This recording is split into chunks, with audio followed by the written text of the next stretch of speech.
Kanahagakure, October 10th. There were festivities all around the village, dedicated to their fallen hero Minato, better known as the Yellow Flash. The sun was already beginning to set behind the Hokage monument, painting the clear sky a myriad of deep crimson and orange, as if in testimony to the nine-tailed fox. The festivities would draw well into the night, and showed no signs of slowing down as paper lanterns were lit in preparation for the coming night. Tsunade gazed hatefully at the scene of the village, guzzling down sake in her office at the Hokage Tower. This day of the year was always the worst for her. Just how many times did this village have to take away those she cared about till it was satisfied? Naruto. There on her desk stood the picture frame of the smiling blonde boy who had gotten so close to her in a span of a few days. After the loss of Dan and her little brother Nawaki, Tsunade thought it was impossible to care for anyone other than Shizen and her sensei and perverted teammate. But sure enough, the little blonde Gaki had wormed her way into her heart, becoming like a son to her. And now he was gone too. You would have turned 20 today? Sniff, Naruto. Tsunade choked, trying to keep the tears at bay. After that fateful day, all that the hunter teams had been able to find were his bloodied headband and his charred, severed left arm. She had refused to believe it, and had went to the site of the battle to prove them wrong. To this day, that sight still haunted her. The blood, oh God, the blood was everywhere. The water was drenched with it. She had thought she had gotten over her fear of blood ever since the fight with Orochimaru. But the sight, it was just too much. She didn't remember much after that, and woke up in one of the hospital beads to find Shizen standing by her bedside to tell her the unfortunate news. The DNA samples came back positive for Naruto. It was too much. She broke down and cried in her apprentice's arms, who shed her tears as well. Shizen had come to view the little blonde as a little brother. The council had denied the right to a grave for Naruto. Tsunade had been livid and threatened execution on the civilian council. Danzo crushed any hope of a memorial for her little blonde, stating that without a body to confirm the death, the most that they could do was list him as MIA. Fate was just too cruel. While there was still some bad blood between her and the civilian council, things had lessened much when Danzo, the ringleader, had died in his sleep. To this day, no one knew the cause, whether it was old age or something else. Tsunade was broken from her reverie when her office door cracked open to reveal an equally distraught redhead. Kushina. 2 years after his death, Kushina, the Naruto's mother everyone thought to have died, had returned to Konoha with a daughter 4 years Naruto's junior. They had been residing in Kiri, where they found that the girl's father had died in the bloodline wars. When Tsunade saw Kushina along with a girl look-alike of Kushina, she had been furious with her old friend.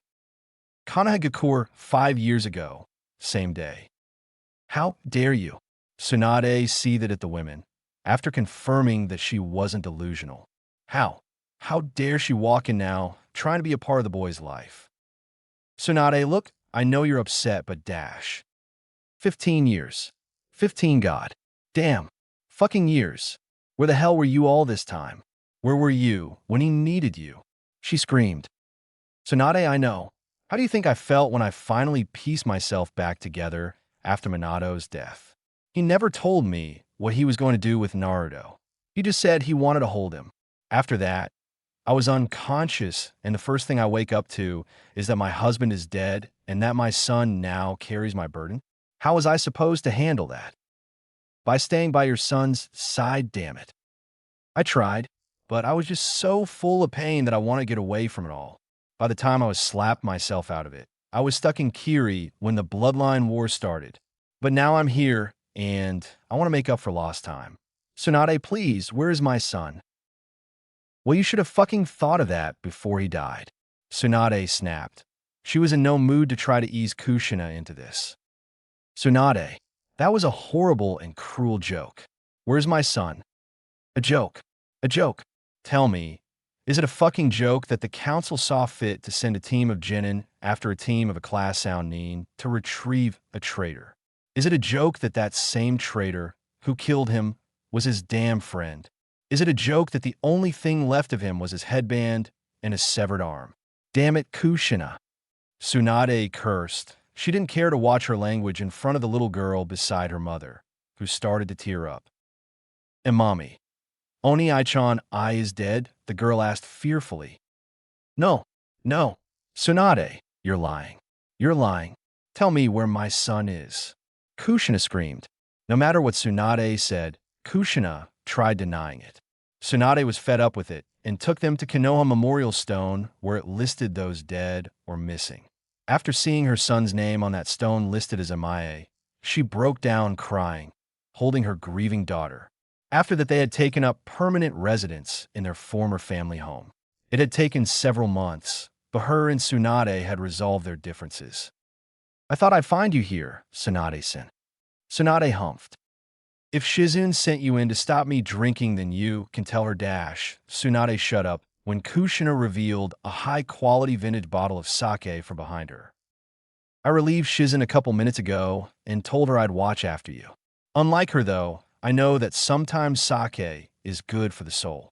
Kushina stated, plopping herself down on a seat and poured herself a cup as well as one for Tsunade. The two drank in comfortable silence for several minutes until Kushina broke the silence. 7 years, Tsunade nodded. Nothing else needed to be said. Where's Suki? Tsunade asked, wondering where Naruto's younger sister was if her mother was here. Ever since her brother's death, Suki devoted herself to becoming a shinobi to carry on Naruto's dream. She was one of the most dedicated and driven kunoichi in Konoha, and may Kami have mercy on the fool to badmouth her dead brother, for she won't show them any. Only 16, and she was soon to be promoted jonin, and was hailed as Konoha's newest genius. She's spending the day at Hinata's, was her mother's reply. Tsunade nodded in understanding. Hinata had come a long way since Naruto's death. After hearing of his death, she had taken on black robes of mourning customary to the Hyuga, and declared to the council that she would never take on a suitor. Hayashi, of course, had challenged her, stating that if she should lose, that she would be forced into wedlock with a suitable partner to continue the Hyuga line. Hinata astounded many that day with a show of unseen strength, wiping the floor with her father in front of the council. And as per agreement, Hinata would not be forced to take a suitor and became clan head and fulfilled her promise of removing the caged bird seal. The story had become quite popular amongst the younger Kunoichi as a tale of tragic, unfounded love. As the years progressed, Hinata's innate beauty became more pronounced, attracting a horde of hopeful suitors who hoped to capture the heart of Konoha's Lavender Maiden. Though each and every one of them were sent back with their tail between their legs by her protective cousin Niji. No one would dare mess with the AMBU captain, and those that did, well, let's just say it was not pleasant. After Suki had found out about Hinata's affection for her deceased brother, the two had bonded and often spent this day in Hinata's personal garden, the only place in Konoha where there was a memorial for their departed blonde. Such a shame. I hear she still won't let the Uchiha visit her garden. Kushina said. Tsunade chuckled. Hinata, while polite towards the last Uchiha and Sakura, still would not let them visit the memorial in her home. They would ask her every year, and still she would not allow them. Even Kakashi, who had taken the loss very hard himself. I think her exact words were, while Naruto-kun may have believed you to be his friends, I will not, nor ever trust you. Now get the hell off of my property. Tsunade chortled. She would have made one hell of an Uzumaki. Kushina sadly chuckled. Yadash. Tsunade's reply was cut short when Jiraiya burst through the window, scaring both women. Tsunade, Jiraiya yelled, his face greeted by her fist plowing him into a wall, where he comically slid off. Damn it, Jiraiya. Use the goddamn door. You want to give me a heart attack. You dash. Tsunade, call an emergency meeting with the clan heads in 10 minutes. Jiraiya cut her off as he got up, wiping the dust off him. He was serious. What is it about? I'll tell you at the meeting. I need to get some things ready for it. And with that, he was gone. Damn it, Jiraiya. Kushina got up and corked the bottle shut. Come on, it must be urgent. Tsunade sent several ANBU to notify the appropriate people before following her out of the door. Kanahagakure Hyuga Compound, Hinata's personal garden. Hinata sat there with Suki, telling tales of her brother's antics during the academy days as they sat in the shade of the sakura tree next to the memorial stone. I remember the day before the academy exams. Naruto pulled his biggest prank. He said before he graduated, he wanted to do something big before he began his ninja debut. What did he do? I remember that Hokage Hiruzen was so mad. Naruto had painted the Hokage monument in broad daylight. The ANBU had chased him all day, but could never catch him. To this day, no one knows how he did it. Hinata chuckled. In no way. Suki was baffled. Was that even possible? Sure, Konohamaru and his friends had mentioned it, but they left that little detail out. Yup, Konohamaru tried to do it after Naruto, but they caught them before they even started. Both of them chuckled for a while before sitting in comfortable silence. Hinata had grew her hair long since Naruto had told her one day that he thought she would look beautiful with long hair. She was dressed in her traditional black kimono with an orange obi in tribute to her dead beloved. Suki was clad in a chunin vest, her Konoha headband tied around her left arm. She wore the traditional navy blue undershirt and pants and shinobi sandals.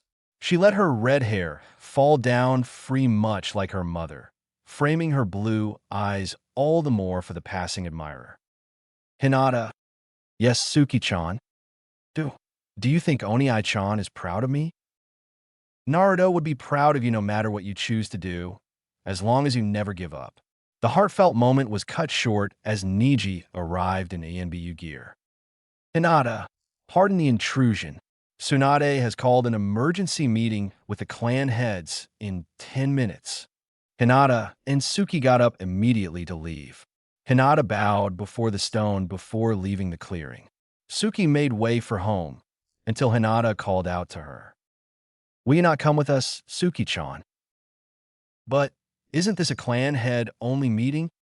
Yes, but you're one of the last of the Uzumaki clan. I think that will call for an exception. Come. And with that, the three headed out to the meeting. Kanahagakure Council Room. There is a relative vacancy of seats as the civilian council was not present, though the numbers had gradually dwindled down after Danzo's death. Murmuring was in the air as everyone was at their seats. Once everyone had been accounted for, Tsunade turned to her fellow Sannin. Jiraiya, now will you finally tell us why we are here? Tsunade demanded. Hold on, Heim. God admit, Jiraiya. I told you not to dash. At that moment, Kakashi dashed into the room holding a tape. Sorry, Jiraiya-sama. It was hard to find. Hello, Hokage-sama. Jiraiya thanked him and took the tape. You may stay, Kakashi. This pertains to you too. This contains information from the land of spring that you may find very interesting. Well then, what are you waiting for? Play the damn tape. Ok, geesh. The room darkened as the projector started, only to reveal a movie trailer for the unannounced next sequel to the Princess Gale movies. Jiraiya, you called US in for a fucking movie. Tsunade, will you please shut up? Jiraiya asked with a serious expression that made her falter. He turned to Kakashi. Kakashi, pause the video. The screen froze to show a new character that was not present from the previous movies. He was clad mostly in black, though his upper body was exposed. He wore a mask similar to the Hunter Neen's and had long wild blonde hair that reached his waist, along with several braids amongst the blonde mane that ended attached to what resembled chakra blades. The left arm was made to be a black gauntlet, a movie prop most likely.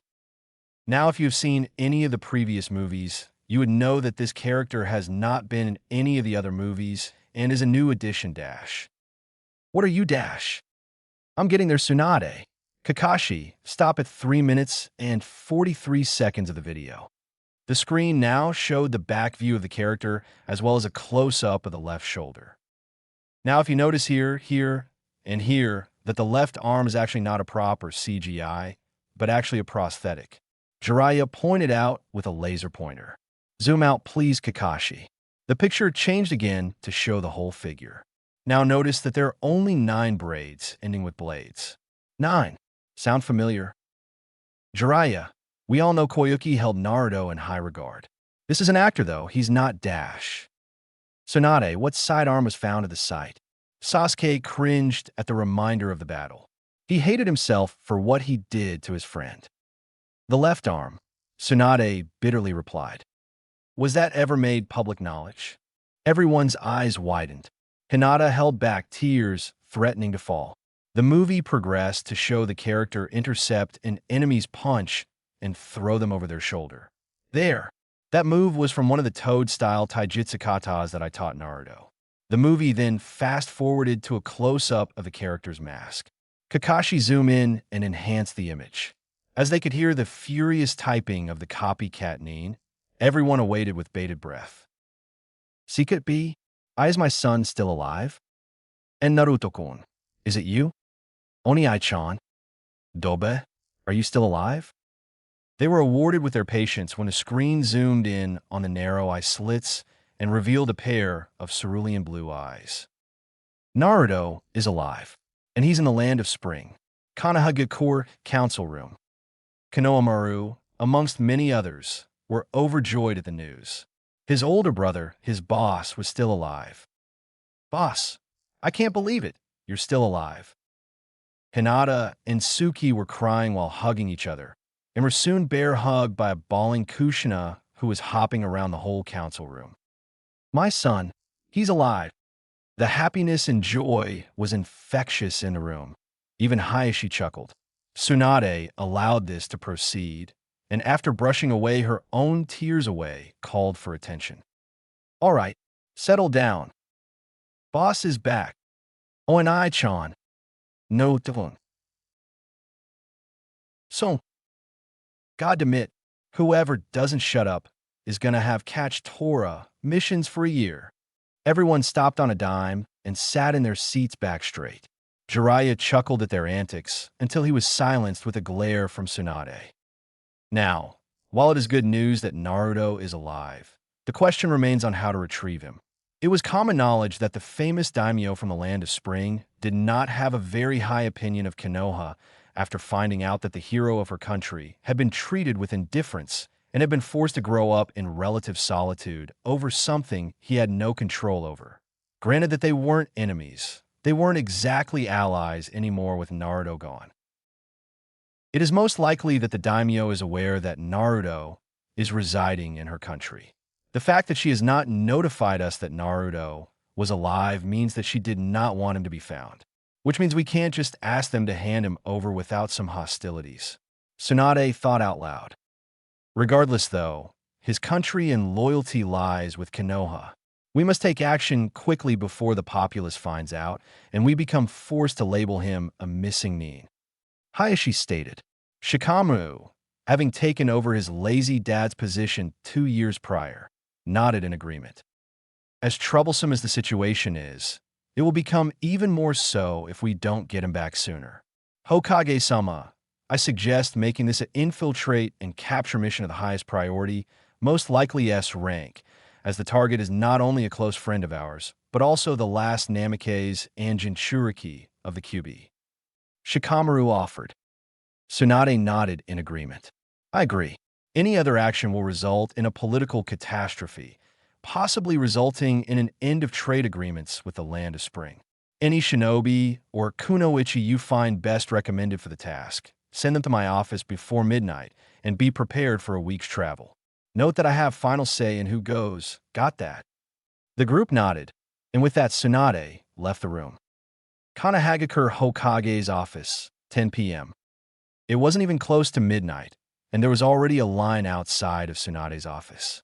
It had barely been an hour after the meeting had ended, and the word had spread fast between amongst the shinobi. Tsunade sighed and rubbed her temples in irritation. All of you can come in now. They all poured in and somehow managed to fit in. The group consisted of everyone that had been tied to Naruto. Suki, Hinata, that was an obvious one. Kushina, Niji Kunai, Asuma, Ligai Kakashi, Kushina, Yakumo, Tintin, Ino, Choji Shikamaru, Irika Kono, Moegi Don, Shino, Kiba, Sasuke, and Sakura. And those are just a few she could name. You all do realize that the mission is an infiltrate and capture, right? I can't assign more than 8, 10 at the most, and even that is pushing it.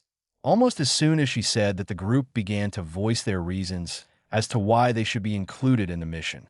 Somehow, throughout all the chaos, the most horrible thing was about to be done. Oh, Lee, Guy Sensei. Lee, Guy Sensei. Lee, ha! So help me.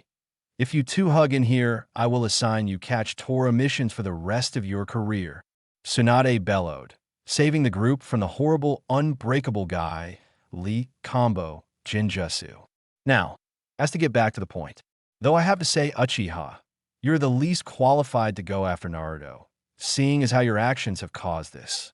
Tsunade sent a stern glare at Sasuke. Look, I know. I still beat myself up about what I had done.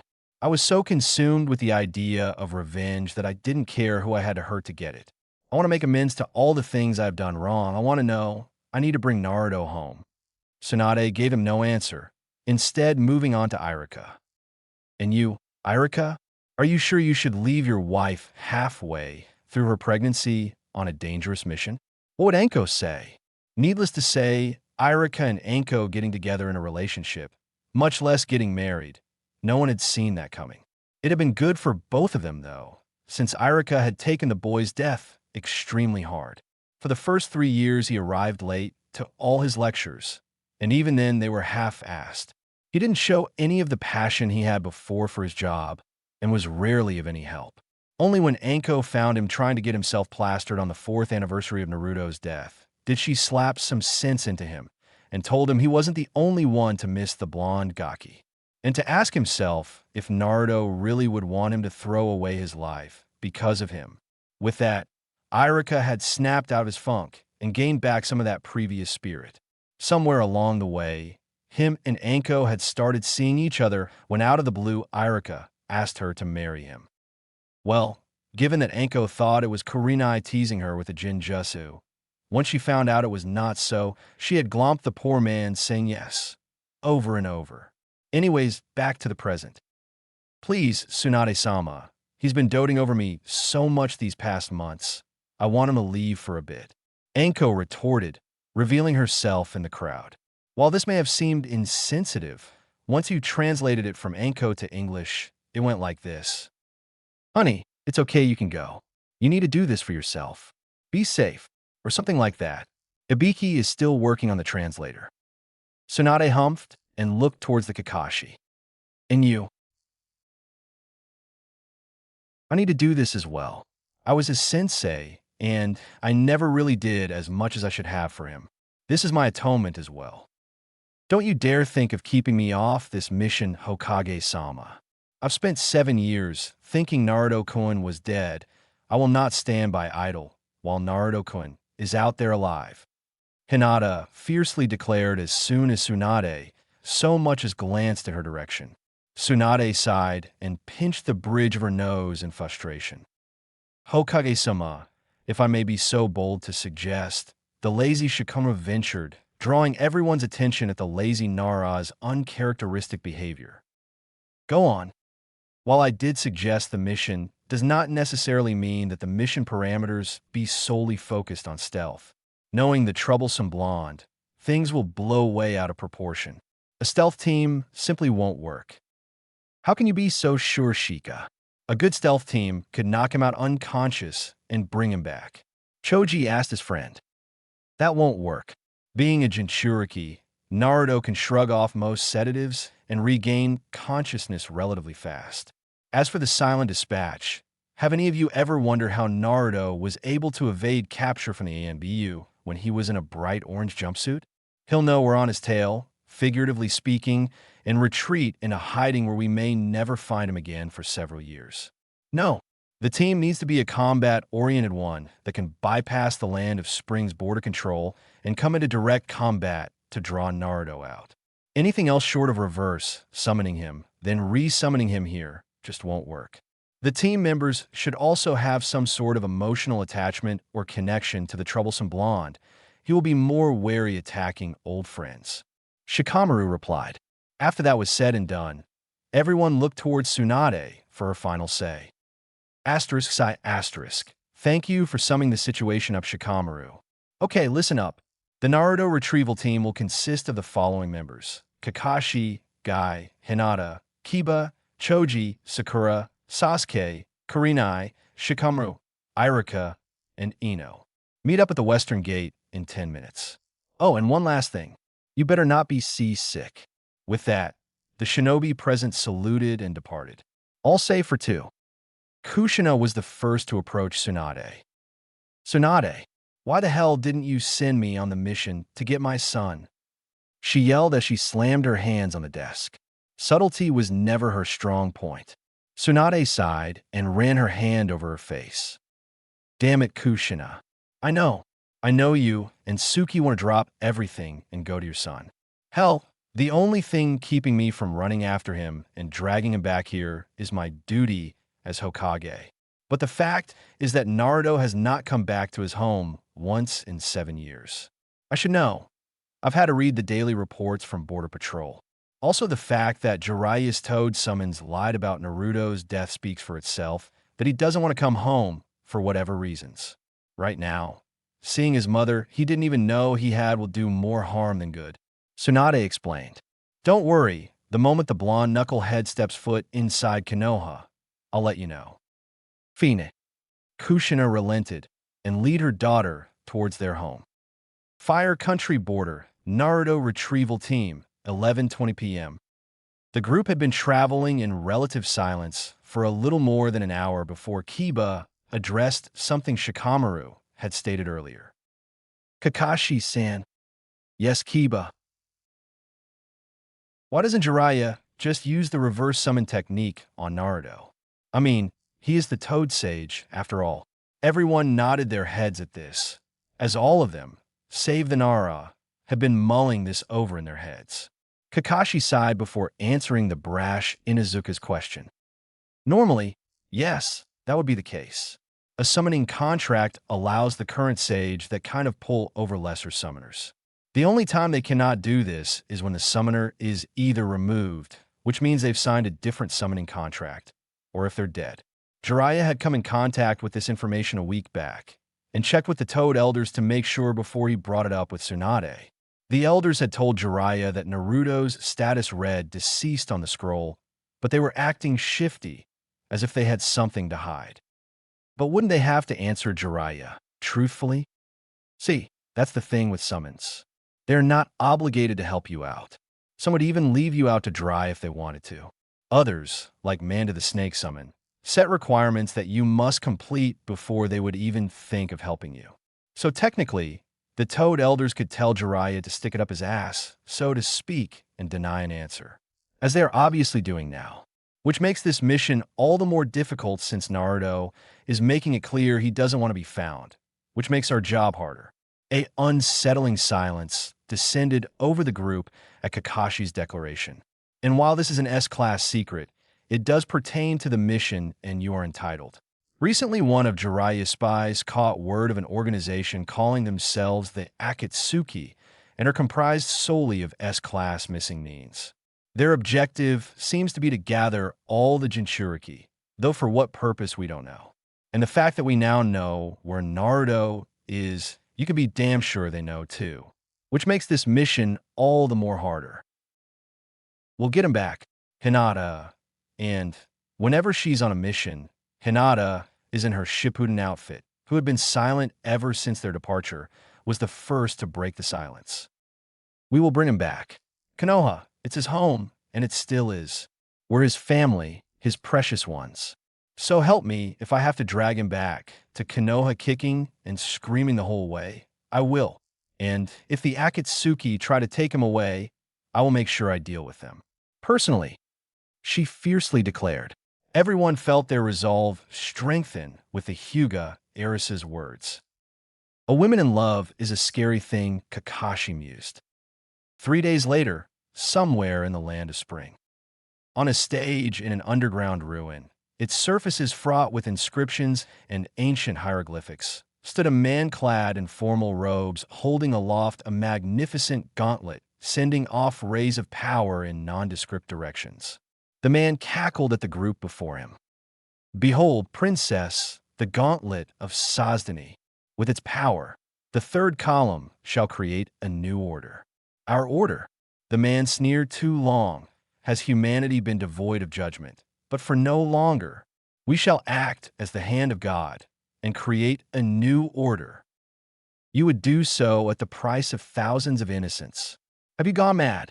Princess Gale retorted. "They should feel honored to be used in the name of peace." At this, one of the princess's bodyguards stepped forward, his face masked and his blonde mane swaying wildly in the air from the force of the malevolent vortex of power. He pointed his black gauntlet at the madman. "It isn't peace. It's a dictatorship, with you at the top." "Oh, how you wound me, brother," the man said in mock hurt. More men in similar garb came out of the shadows. "Tell me, brother, why do you fight against your brothers and sisters, for those who hate you for your gift? These allies are using you. Nothing more, nothing less. As soon as you've outlived your usefulness, they'll stab you in the back." "Don't listen to him," the guard Bohoja yelled. The man continued, "Even now, brother, our offer still stands.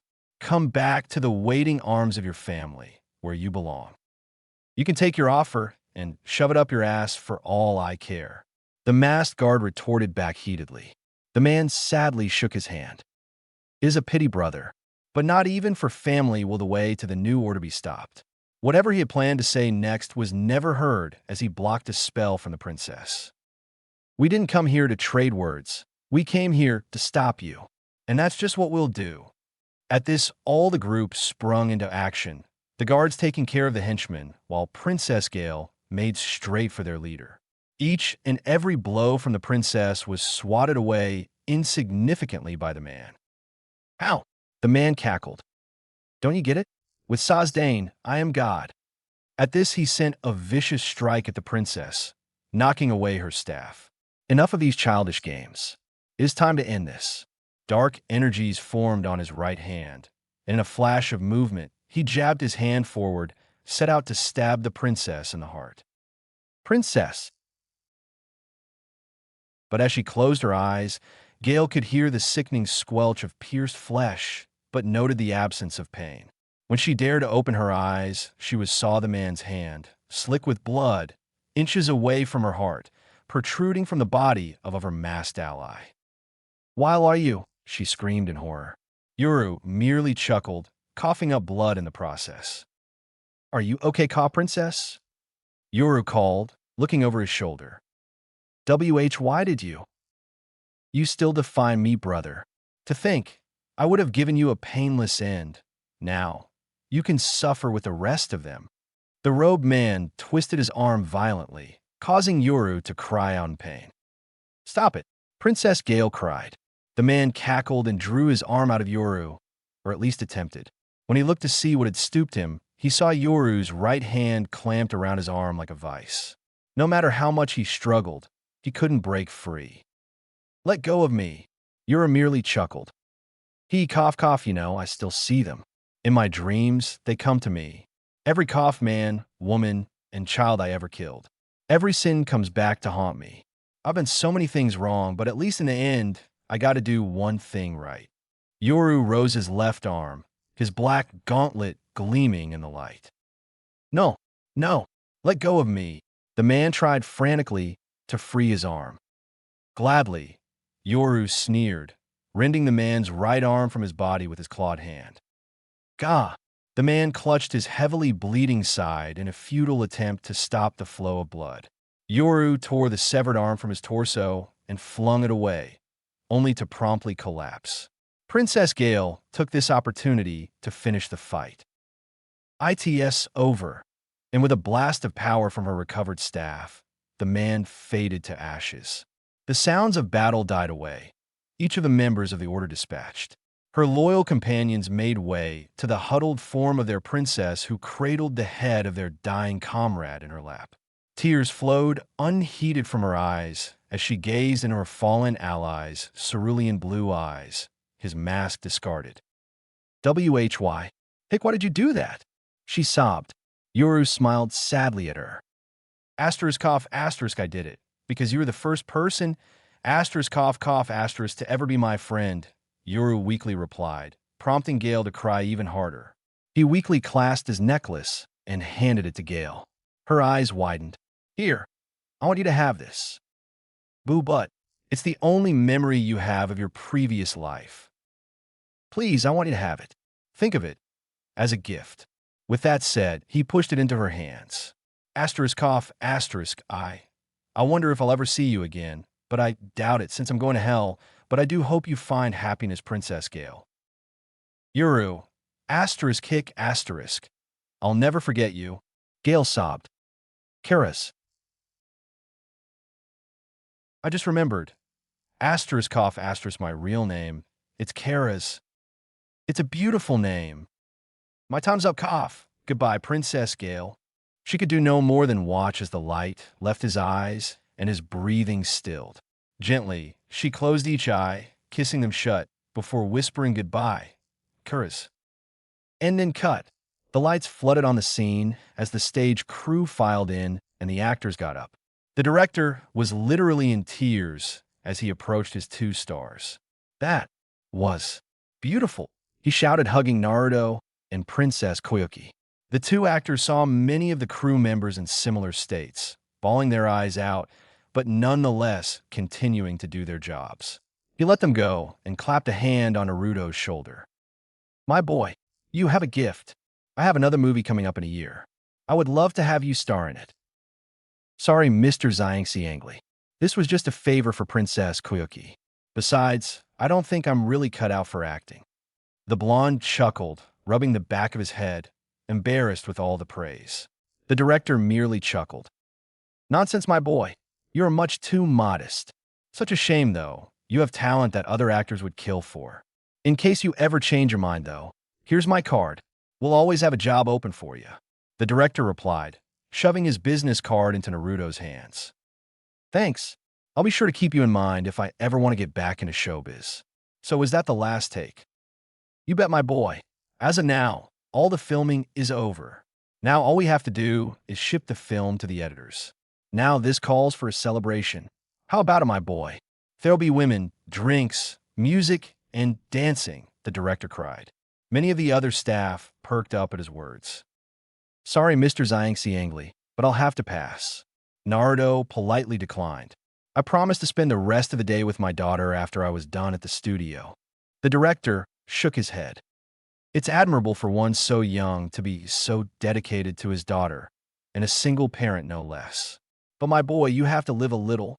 Take a night out in the town, meet some women, get Koyuki stopped in mid-tirade by bopping him on the head. I think that's enough, Director-san. Your idea of living is getting plastered and going to host his clubs. I think it's admirable that Naruto spends so much time with his daughter. Koyuki declared, allowing Naruto enough time to sneak off to his trailer to change back into his clothes. He walked by the occasional employee or actor, nodding or giving a wave of greeting before entering the nondescript trailer and closing the door behind him. Using a rag, he wiped away the fake blood and makeup, revealing 3 whisker-like marks on each cheek. Over the years, he grew up to look even more like his father, his baby fat long since gone. He removed the fake prop blades from their braids, replacing them with their chakra blade counterparts. After that was done, he peeled away the decorative covering of his chakra armor prosthetic, its design far more intricate and improved compared to the first one he was given, compliments of Princess Koyuki. After putting on his black slacks, he donned his button-up collared white shirt, which he left untucked. Wouldn't want to look like a prick now, would he? Just as he was putting on his black trench coat in preparation for the cold air, Princess Koyuki entered his room. Hey there. Hey, Naruto replied, not pausing from wrapping the white scarf around his lower face, not only to cover his whisker marks, but also to ward off the chilly air outside. You're going to leave now, aren't you? Naruto sighed inwardly. He knew this was coming. Yes. At the end of the week, me and Hikari will head out for Suna for a brief respite. I can't thank you enough for giving me this job and letting us live normal lives for a little bit. Well, I should get going, Hikari is expecting me soon. Wouldn't want to make her wait. Naruto replied, hoping that the conversation would end, and made his way towards the door. Though before he could open it, Koyuki grasped his shoulder. Naruto, you can stay here. I could adopt you, give you amnesty from Fire Country. You can settle down and give Hikari the life you always wanted her to have. Stay. Naruto sighed. Believe me, Koyuki-chan, I would. I would love to settle down and give Hikari a chance at a normal life I never had. But as much as I want to, I can't pile my troubles on my friends. Sure, you can adopt us, declare political amnesty, but that would effectively end any ties with Fire Country. It might even escalate to war if they want their Jinchuriki back that badly.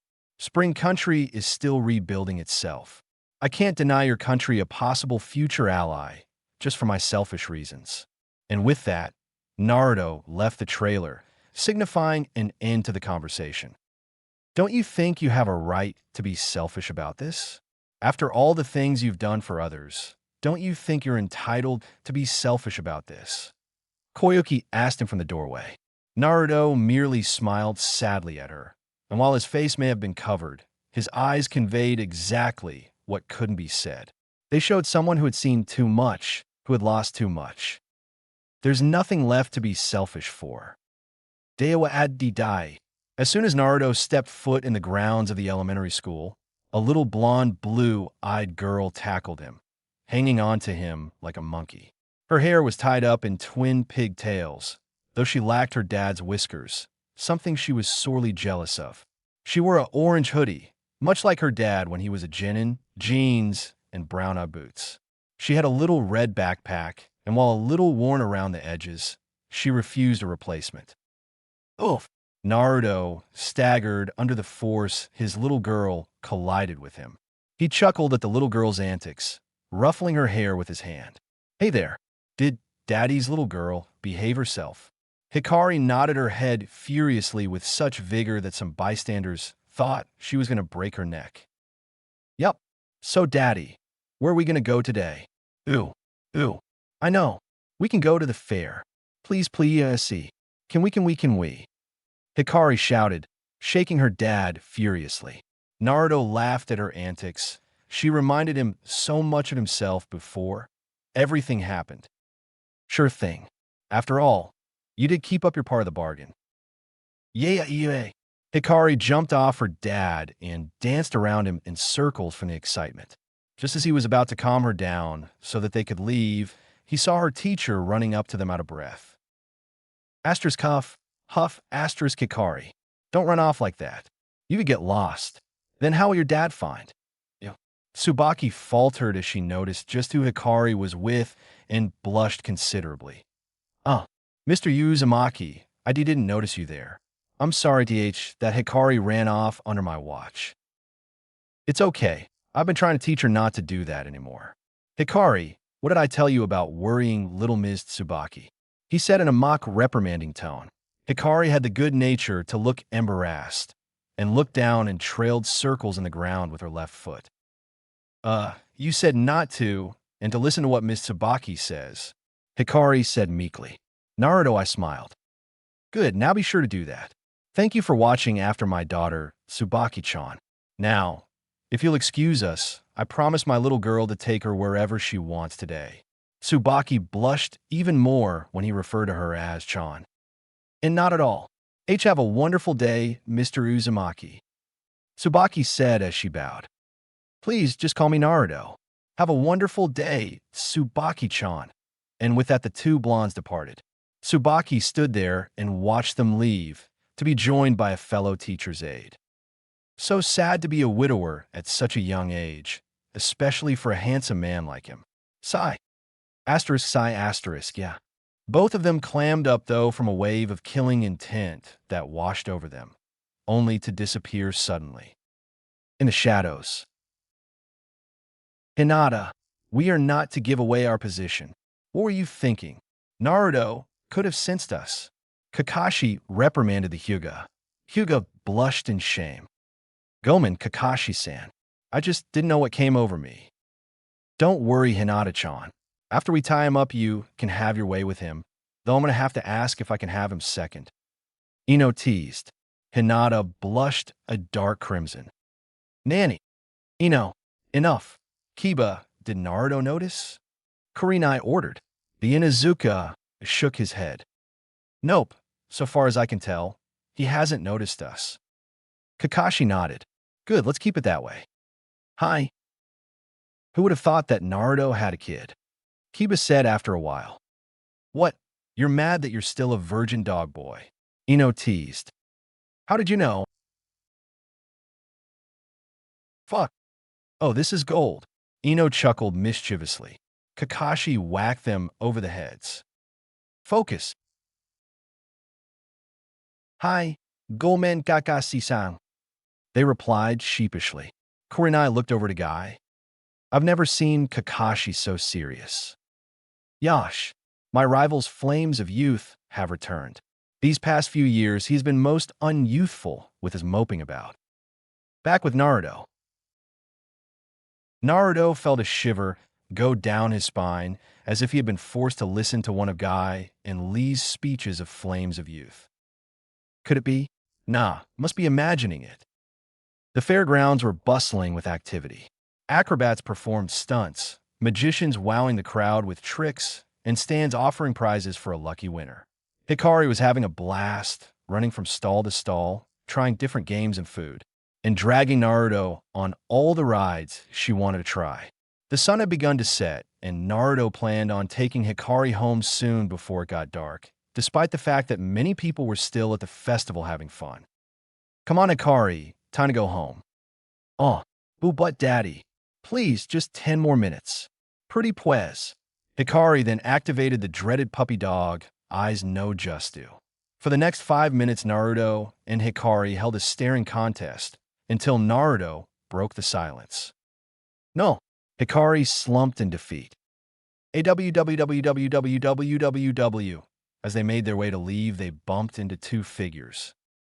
Leaving so soon? But the fun's just beginning. The larger man stated.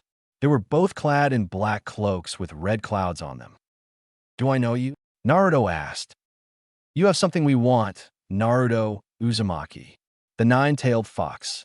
The shorter one with fair skin and black eyes stated.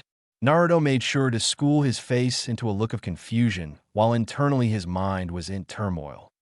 Shit, how do they owe crap? There's too many people around. What? I'm sorry, sir, but you must be mistaken. Wasn't the nine-tailed fox killed by the yellow flash 20 years ago? At least, as far as I know. If you will excuse us, sirs, it's getting late and we are retiring for the night. And with that, Naruto lead his daughter away in the opposite direction from a man. Instinct and countless years of battle experience saved him in the next few moments from a blow that would have decapitated him. Using his left arm to block the swing from the mighty blade, Naruto barely avoided death. Sad to say, not the same could be said for his sleeve, which was torn to shreds. The force of the blow cracked the ground beneath their feet, a metallic clang reverberating in the air. When Naruto saw the civilians unaffected by this, did he realize his predicament. Fuck, they put a barrier with a multi-layered genjutsu on the area. Hikari clung to her father, scared. You cannot escape, Jinchuriki, the man from before stated, solidifying Naruto's theory. At the time, only one thought passed through Naruto's head. And I just bought these clothes today, too, damn it. The Naruto retrieval team had been maintaining surveillance on their target for the past few hours. After finding the studio that he worked at, they had to bid their time to wait for him to leave, finding out that Princess Cookie had assigned several local nin for security. They had shadowed the family to the local fair, taking up position up on a hill overlooking the whole scene. While they could blend in with the crowd and keep a close watch on them, Kakashi didn't want to risk it. He had done so many things wrong when he was Naruto's sensei. He neglected him and failed to look after him. He would not mess this up. He would bring him home if it was the last thing he did. For now, they would wait and confront Naruto when the time was right. No sooner, no later. It was hard to resist the urge to run after the blonde after believing him to be dead all these years. He could see several other members of the team visibly having trouble remaining put while their long-lost friend was in front of them. Most notably Sakura, Sasuke, and Hinata. He would not worry, though, for like him, no one on the team wanted to do anything to mess up the mission. Currently, their favorite blonde was at a shooting gallery winning his daughter a stuffed toad. Of all the things Kakashi thought Naruto would be in the next decade after being assigned him, parent never came to mind, let alone a single parent. He wondered how Hinata was taking it, since her love for the blonde had become somewhat of a legend and fairy tale in the village. A heiress to a prominent clan falling in love with the village pariah, only to have her beloved die. It certainly fit the role of fairy tale. Wait, what was that? Kakashi directed his gaze back at Naruto after catching something in his peripheral vision when he had let his mind wander. Nothing was out of the ordinary, just Naruto winning his daughter a stuffed toy. Wait, the same one? Kakashi directed his gaze towards the daughter, who set aside the toad only for it to disappear once a villager passed by. It was then that Kakashi noticed it. The whole fair was in a loop. It was set to repeat at intervals where it would hardly be noticeable. Kakashi would have applauded the caster if not for what the presence of such a Jinjutsu implied. Shit. Team, this is Kakashi. Code Red. I repeat, Code Red. Someone's made their move on Naruto. Instantly the net was abuzz with panicked voices. What? Where? But Naruto's still there. Kurenai, focus on the daughter. Notice anything? I don't see why. Oh shit, we've been duped. It's a Jinjutsu. She replied angrily. How could she, the Jinjutsu mistress of Konoha, be duped? It was inexcusable and could prove fatal for Naruto. Several murmurs of Kai later, and the squad had still been unable to remove the Jinjutsu. Got any ideas, Kurenai? Kakashi asked. He waited, each second seeming like an hour. Every moment counted in these situations. 1 second could mean the difference between life and death. Kakashi refused to let Naruto die, so close to bringing him back home. It's well crafted. They probably have a partner nearby that is continuously layering its structure in order to ensure the Jinjutsu does not dispel, or they have set custom seals in a perimeter to induce a similar effect. While we could just charge in, we would be at the attacker's mercy. Kakashi cursed under his breath. Kiba, can you detect anyone in the surrounding vicinity?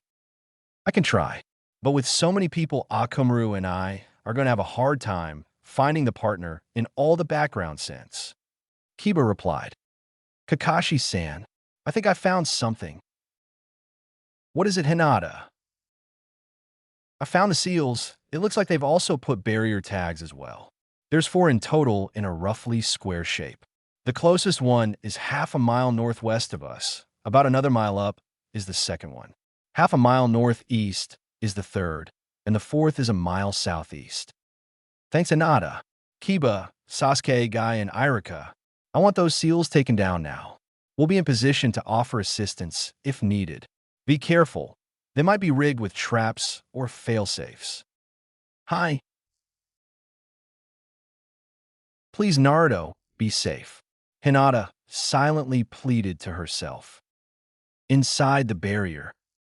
So, I'm guessing Oh, he's not going to cut it, is it? Naruto deadpanned. The man wielding the sword chuckled. So, we got one with a sense of humor, eh? Well, at least we're not the ones tasked with getting the lunatic One-Tail's partner. Naruto's eyes narrowed at the mention of his friend Gaara. What did you guys do to Uncle Gaara? Hikari asked fearfully. The man chuckled. Oh, don't worry your little head over it. Your daddy will be joining him soon. You bastard. Gafebunsin no Jutsu. A clone of Naruto poofed into existence. Naruto handed Hikari to the clone. Take her to the safe house. The clone nodded. Hikari grabbed desperately towards her father. Daddy, no. She sobbed. Naruto smiled at her. Don't worry. Daddy's gonna beat these guys. I'll be back before you know it. And with that, the shadow clone ran off. The other man, who had yet to make a move, dashed forward, kunai in hand, towards the clone, disrupting it with a kunai to the back of the head. With the momentum from the clone, Hikari was sent tumbling in the dirt. The man placed his foot on the girl's back, forcing her down. Did you think we would let any witnesses live?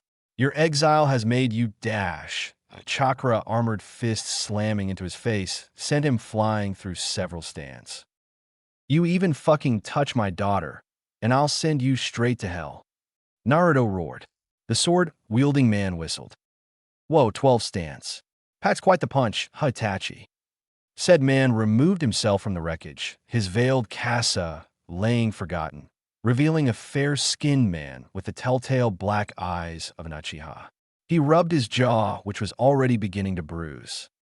That was close. Had his fist done more than graze me, my head would have been lobbed off. Itachi pondered. Kisame, you're more suited for his type. You deal with him.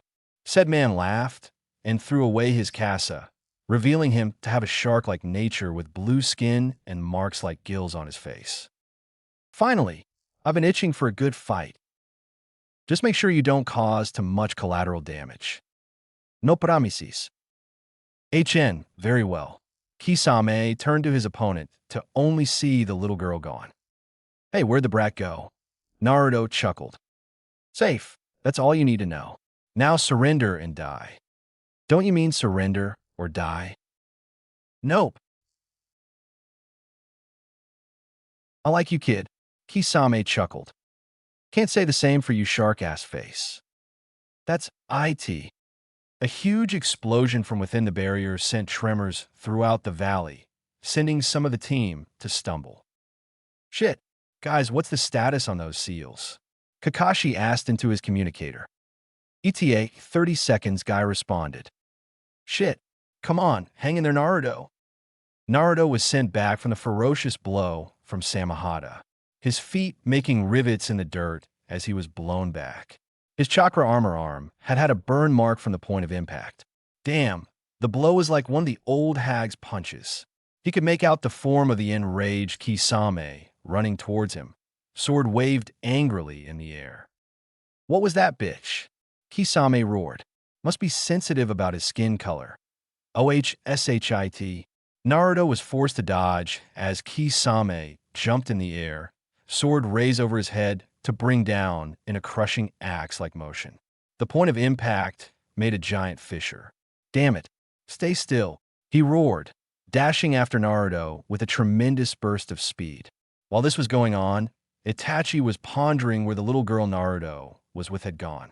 The barrier's still active and shown no signs of breaching. And I don't sense her presence in here. Where did she?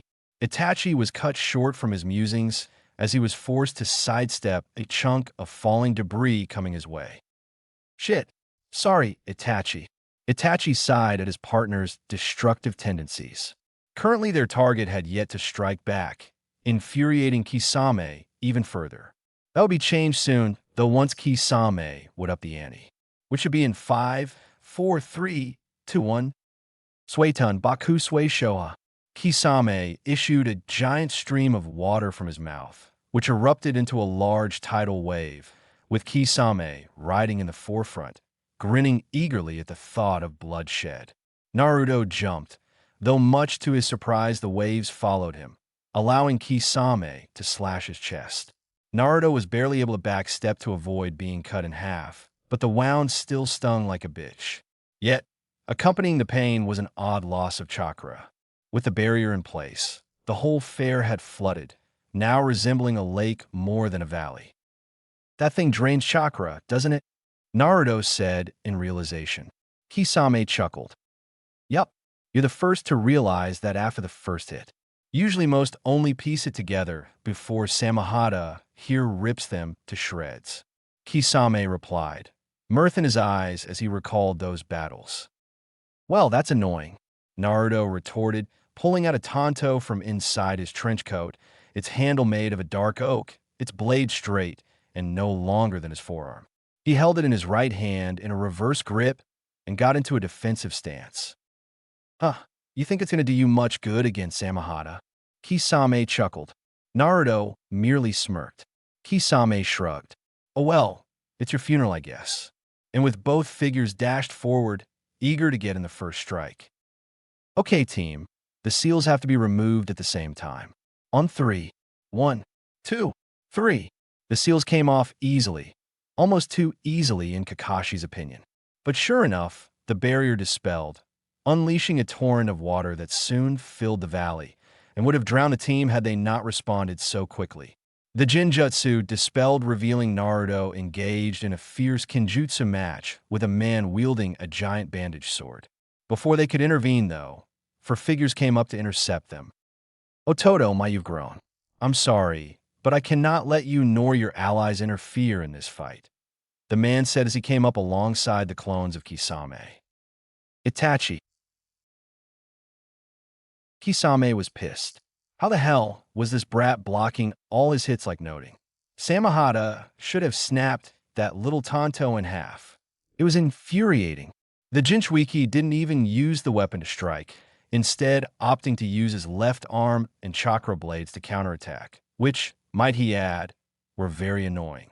His opponent never settled into a stationary stance and was constantly pivoting and flowing, making the chakra blades in his hair whirl around like serpents before slashing him at an unexpected angle. When he brought down Samahata in an overhead strike, just to be countered by the short sword, did he get a close-up view of it? The Tonto had no edge. While it seemed to be of normal design, it was blunted and had strange inscriptions carved into it. Wait a second. You ass. What the hell did you put on that sword? Kisame yelled. Naruto chuckled. Finally pieced it together, huh? As you know, it's a defensive weapon. Null here matches any chakra, momentum, and force applied to it and sends it back, nullifying any Kinjutsu-based attacks. Right now, it's just a battle of skills. Kisame smirked. Boy, you've been the most interesting battle I've had yet. Shame I have to capture you, he replied, swinging low over Naruto's legs, only to have him flip over it, making one of his chakra blades nick him on the cheek. We'll see about that, Naruto snidely replied. Kisame frowned. Those chakra blades were annoying. He couldn't predict their erratic movements and would pose a problem later on. Sure, all they had done so far were little flesh wounds. But what if they were intentional to lull him in a sense of false security before giving him a fatal wound? Either way, it would be annoying and long to continue fighting this way. The barrier had already been breached, and although Itachi had went to go dispatch the intruders, it would be best if he finished this quickly. Dashing back, he flashed through several hand signs. Suetun, Senshikuko. 1,000 sharks formed from the still water and rushed forward, creating a wave of hungry teeth. They charged forward viciously. Naruto paled. Shit. Breaking from his stupor, he ran forward. Chakra blades glowing from the wind chakra, he was layering over them. Jumping and performing a front flip, he let loose the wind chakra, which converged to form a giant crescent rising high above the wave of teeth. Burrito Mikidzuki. The crescent tore through the wave like a hot knife through butter, stupefying Kisame.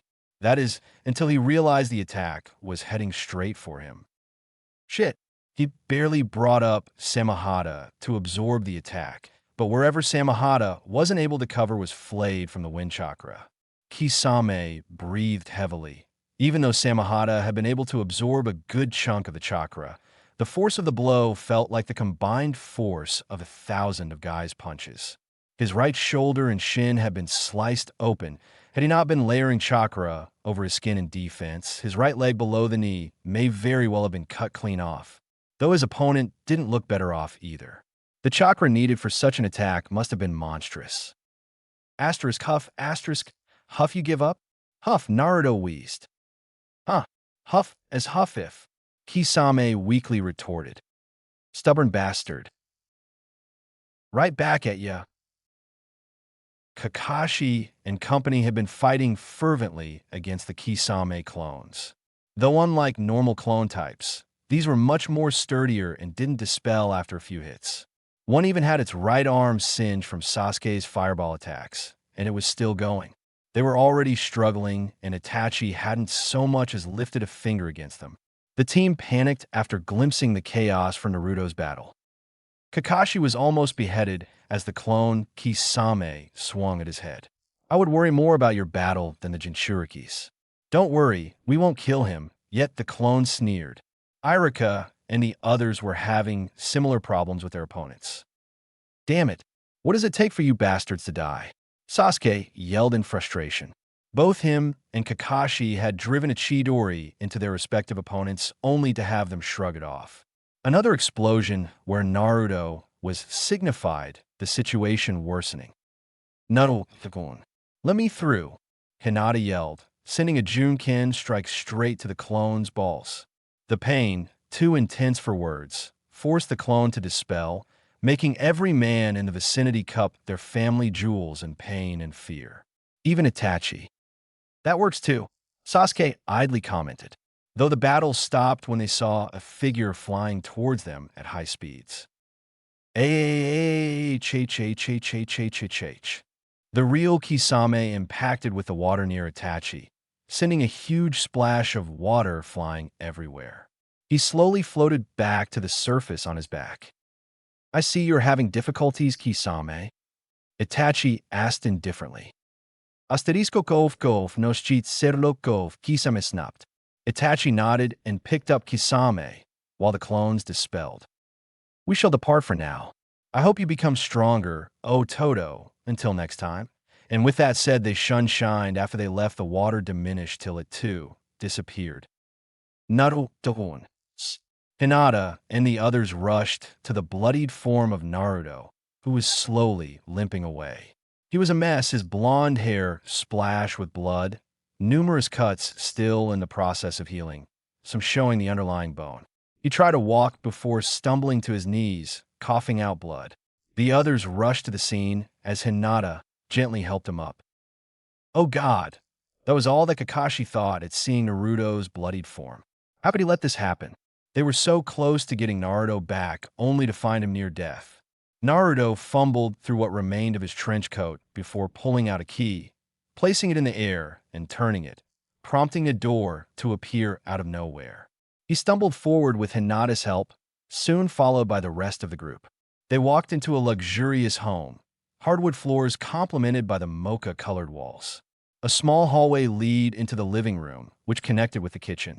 Two couches of soft, luxurious leather dominated the living room, accompanied by a large TV and dark wood coffee table. The kitchen itself had granite countertops with cherry wood cabinets. One side of the living room led to a set of stairs, suggesting a second floor, while the other led to a hallway with 3 doors. Naruto limped towards the latter, leaving a small trail of blood, going to the middle door and opening it, showing a room that was painted in a contrasting white with a bed and medical cabinet. It was clearly meant as a sickbay of sorts. Naruto went over to the medical cabinet, only to be led away by Guy and Kakashi towards the bed. Only then did he seem to recognize them and try to struggle, only to produce a coughing fit. Damn it, Naruto! Stay still, Kakashi grunted, straining against the weakened boy's thrashing. No cough, I won't go cough back. He struggled for a good minute before Kurenai came forward and put him in a Genjutsu-induced sleep. Ino, Hinata, I want you to help Sakura get Naruto stable. We can't travel with him in this condition. Kakashi was interrupted mid-order as Hikari opened the door in her pajamas. Daddy, she said happily, only to stop when she saw strangers crowded around her dad. And worse, they were ninja. Even worse still when she saw her daddy covered in blood. No, I won't let you take daddy from me, she yelled, punching the nearest ninja in the nuts, which happened to be Sasuke, who doubled over in pain. She then ran towards Kakashi and started biting and kicking his shins since she couldn't reach that vulnerable place since Kakashi was taller. Hinata went over to the poor frightened girl and enveloped her in a hug. Shoo! It's okay. We're not here to hurt your daddy. He's our friend. We're trying to help him. She cooed softly to the crying girl. Boo, but those bad men that hurt daddy, they wore your headband. They who hurt daddy a lot. They killed mommy. And she's referencing to something that happened to Naruto 5 years ago. Just to clear up the confusion, the little girl wailed. The team was shocked. Was this why Naruto never came back home? For some reason, the whole group felt sick as if they were somehow responsible. Don't worry, we'd never do anything like that to your daddy. My name's Hinata, what's yours? The little girl seemed to calm down a bit, but only a little. And my name's Hayakari, she sniffed. Hinata smiled. That's a beautiful name. My D-daddy says it's B because I'm his little light in the sky. She replied. Everyone felt saddened at the unsaid meaning. That this girl was the only reason he had for living. For someone who never gave up, it was unsettling. As Hinata gently rocked the little girl, everyone wondered, how much have you suffered, Naruto? Sakura came out of the room to find everyone sitting in the living room, pensive in thought. Heads snapped up to her as she gently closed the door. The procedure had lasted 6 hours, and despite everyone's exhausted state, none of them would rest. Hinata and Ino had helped for the first 2 hours, but seeing as they had played a more direct role in the battle, any longer, and they would have fainted from chakra exhaustion. Hikari, despite Hinata's efforts, would not go to sleep. What's his status, Sakura? Irika asked, fear growing at her grave expression. I was able to stabilize him, but when I was running a diagnostic, I found something. Sakura looked at Hikari, as if she should not hear what was going to be said. Daddy's going to die. It's okay, I already know. The little girl said, sadly shocking everyone. Itch, how did you know? Sakura asked, startled that the girl knew this. D-Daddy said that after he escaped from the Bad Leaf Men with me, that he started feeling sick. He went to a lot of doctors and they told him he's going to die. Daddy told me, but said that I would live with Aunt Koyuki when that happens. But it's going to be okay because I'm going to be a doctor. So D-Daddy won't die, she said bravely. Kakashi turned to Sakura. Sakura, is this true? Kakashi choked. Sakura merely nodded. When I was running a diagnostic to make sure I didn't miss anything, I noticed that his organs were in a constant state of decay. The Kyuubi's chakra is regenerating them as we speak, but the chakra's very nature is corrosive and is doing more harm than good. I can't tell how much time he has left, but it's not much. Sakura replied. Everyone was devastated. Hinata cried, not wanting to believe it. Kami, do you enjoy tormenting me? You're lying, Sakura. You're lying. Hinata yelled, tears flooding her eyes. She's not lying, Hinata-chan. Everyone turned to see the bandaged form of Naruto standing in the hallway. Naruto, you shouldn't be up. You should be in bed still. Sakura gasped. Hikari jumped off the couch and hugged her dad's legs. Daddy, I am sorry. If I hadn't made you take me to the fair, none of this wouldn't have happened. Hikari wailed. Naruto picked her up and rocked her gently. Shush, I'm fine. It was none of your fault, so don't you dare think it was. Okay, Missy? He mock glared before kissing her forehead. He turned to the group. As you can see, Ms. Haruno, I'm fine. Now if you will excuse me for a brief moment, it's way past this girl's bedtime. But I couldn't sleep without a song, Daddy, replied Hikari. What am I going to do with you? Naruto chided before carrying her up to the second floor. The group followed slowly at a distance. Naruto took her down the hall to the third room, which revealed itself to be Hikari's bedroom. The lavender-colored walls were decorated with posters. Many of the were Princess Gale's posters. One, though, was a photo collage which showed Hikari at various ages, playing with Naruto at a beach, pulling Gaara's hair, and imitating Princess Koyuki. Naruto tucked Hikari into bed, giving her a plush red fox. So, what song do you want me to sing this time, twerp? The song you always sing me, Daddy. That one? Again? What? I like the way you sing it. Okay. Naruto relented and picked up a music box, twirling the key several times before it played a soft melody. And the song is Once Upon a December from the animated movie from Fox Pictures' Anastasia. Dancing bears. Painted wings. Things I almost remember. And a song someone sings. Once upon a December. Someone holds me safe and warm. Horses prance through a silver storm. Figures dancing gracefully. Across my memory. Someone holds me safe and warm. Horses prance through a silver storm. Figures dancing gracefully. Across my memory, far away, long ago, growing dim as an ember. Things my heart used to know, things it yearns to remember. And a song someone sings. Once upon a December, Hikari let sleep take her and slowly closed her eyes. Naruto kissed both her eyes before turning off the lights. Good night, my little light in the sky. The group made their way down to the living room quietly, not wanting to disturb the moment. Naruto slowly joined them and made his way to the kitchen and set the kettle to boil. Do you prefer tea or coffee? He asked, not once turning to address them. Coffee. Coffee. Tea, please. Some jasmine if you have it. I'm Fine. Some green tea, please. Just water. I'm good. Naruto just nodded an affirmative. He set to cleaning the dishes, tying his hair into a low ponytail, much like Jiraiya. Though unlike the Sannin, Naruto's hair wasn't nearly as mangy and made a somewhat spiky ponytail. The uncomfortable silence progressed onwards for several minutes before Kakashi spoke. Naruto, we can bring you back home. Naruto visibly stiffened before resuming to clean a pot in the sink. I am home, he replied without emotion. Naruto, we're bringing you back to Konoha. Remember, you're home? Sasuke said. Naruto chuckled. How ironic that now they sent you to bring me back. Isn't it, Uchiha? Naruto replied coldly.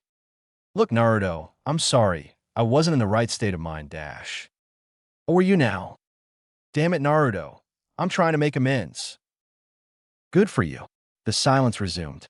The kettle whistled, and Naruto went over to make everyone's drinks. What happened to you, Naruto? Sakura asked. Crash. Everyone jumped as Naruto threw the kettle into the wall, splashing hot water everywhere and breaking it into 100 pieces. What happened? He seethed, not once looking at them. I'll tell you what happened. I served Konoha just like a good little shinobi. I follow my orders, did what I was told, fought for my home. What does that get me? Thrown into a prison cell to rot. I thought it must have been some mistake. I mean, sure, I wasn't a model shinobi. Pulled the occasional prank and whatnot. Played the role of village scapegoat. Oh, how naive I was. That was until they showed me that the very woman I looked up to like a mother had written me off to die. What do you mean, Naruto? Kurenai asked. Figures the old hag would send you here with only half of the info. He chuckled without any humor. Article 58B Clause 65, Subparagraph E. I, Tsunade Senju, hereby authorize use of Protocol 87 APLHA on Naruto Uzumaki to better aid the defense of the Land of Fire from threats within and without. Ring a bell, Kakashi? Everyone turned to a paling Kakashi. Kakashi-san? What is Naruto-kun talking about? Hinata asked.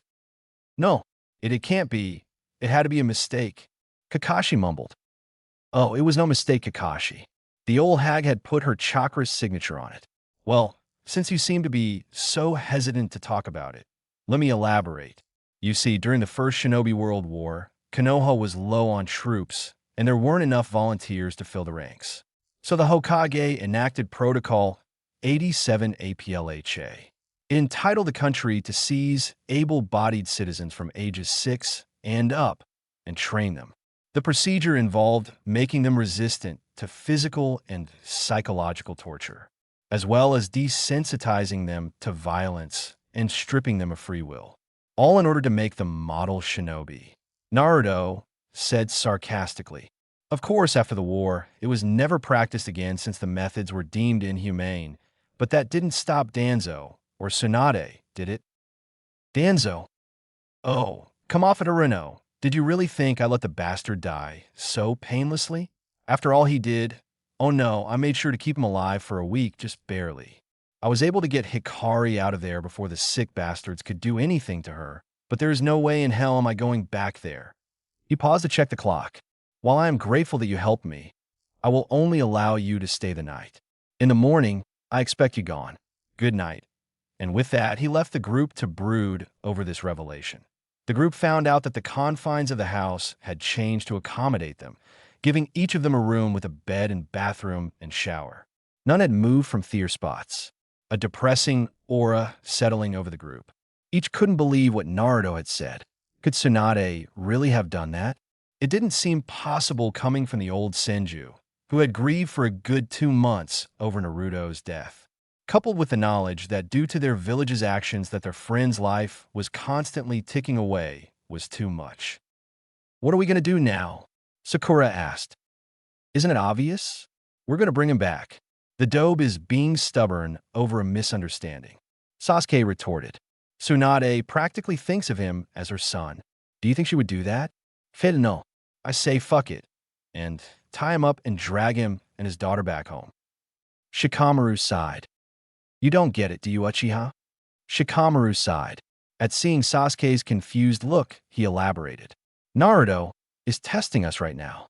Who's to say that he doesn't have this place armed to the teeth with security systems or fail-safes? No, the only reason that he even let us stay the night was to use us as guinea pigs. What do you mean? Sakura asked. What I mean is that we're the grading bar, or a country representative, so to speak. If we attempt to force Naruto to come back, he will have solidified in his mind that we only see him as a weapon, thus ruining any chance we have of him coming back home. No, our best bet is to convince him to let one of us stay here for a short while, preferably Irika or Hinata, seeing as how they have the best standing with him currently, while we go back to see if what Naruto said really happened.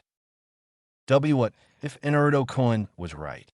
Hinata asked fearfully. Shikamaru sighed. I don't know, Hinata. I don't know. Shikamaru's right for now. Everyone go rest. We'll talk to Naruto about this in the morning. Kakashi ordered, and with that, everyone went off to their respective rooms. Damn it, damn it, damn it. Kakashi mentally berated himself as he pounded away at the wall. He didn't care if the wall remained unchanged from his blows. He didn't care that his knuckles were bleeding. How could he have failed his sensei? How could he have failed Naruto? If he had arrived a few seconds faster at the scene, had he more of Guy's speed, maybe he could have averted this whole situation. What could you have done once you found him, though? Ran away? He was imprisoned by order of the Hokage and council. A black voice whispered in the back of his head. I would have done something.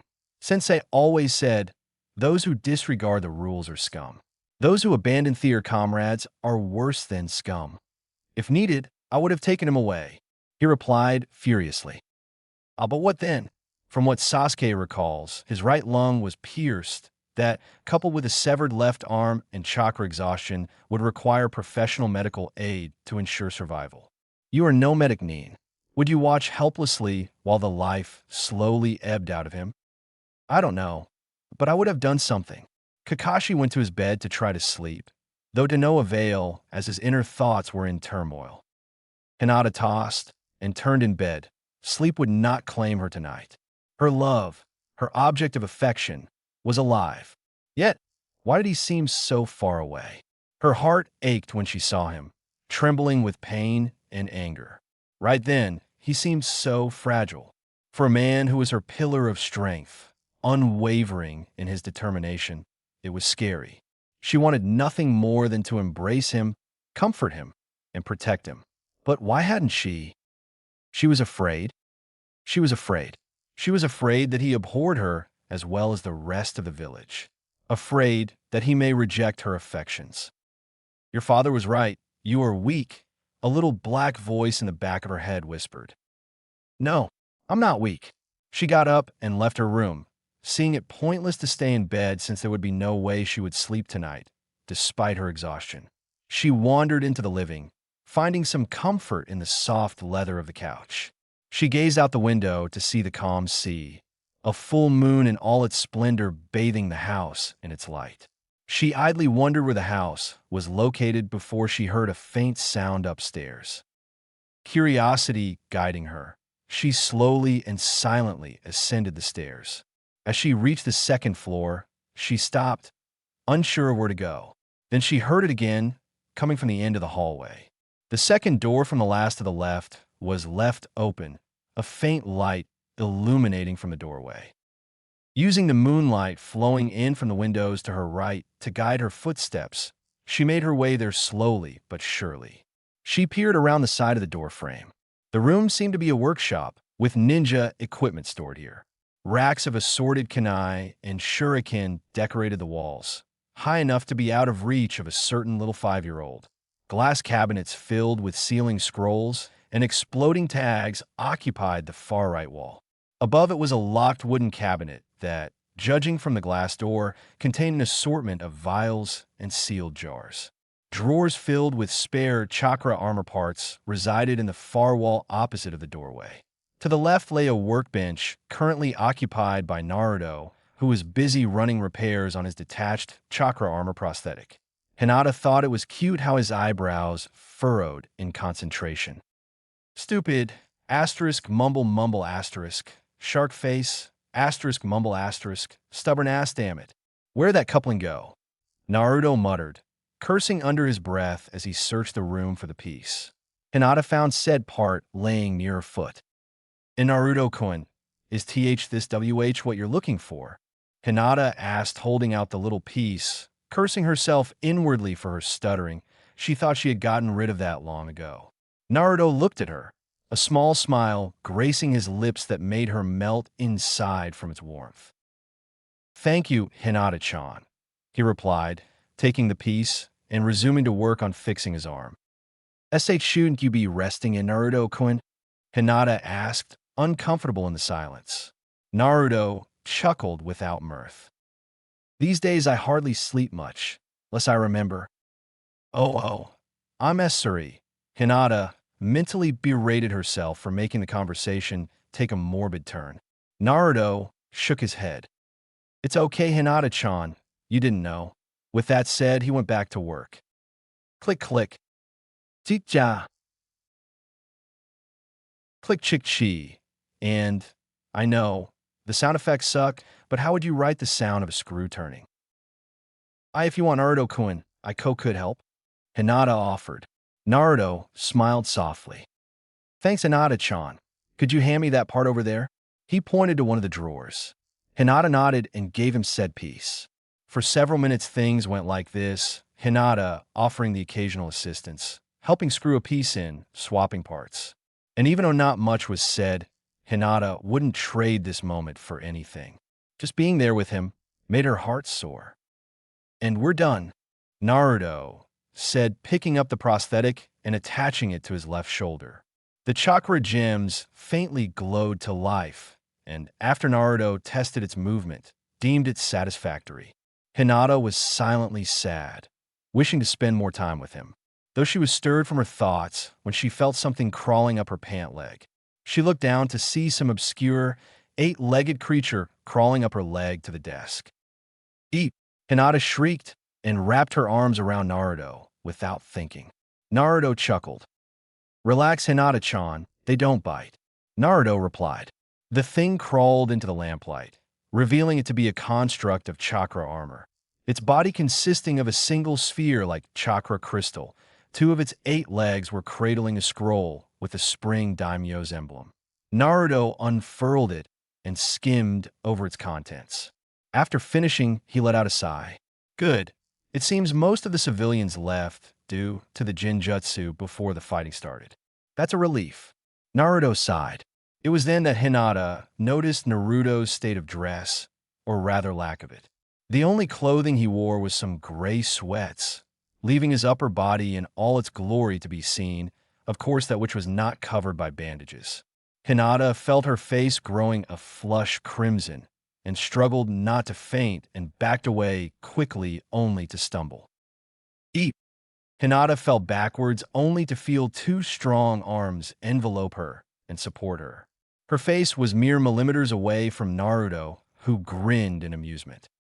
Careful there, Hinata-chan. I don't want you fainting on me, he teased, bringing her back up to stand on her own.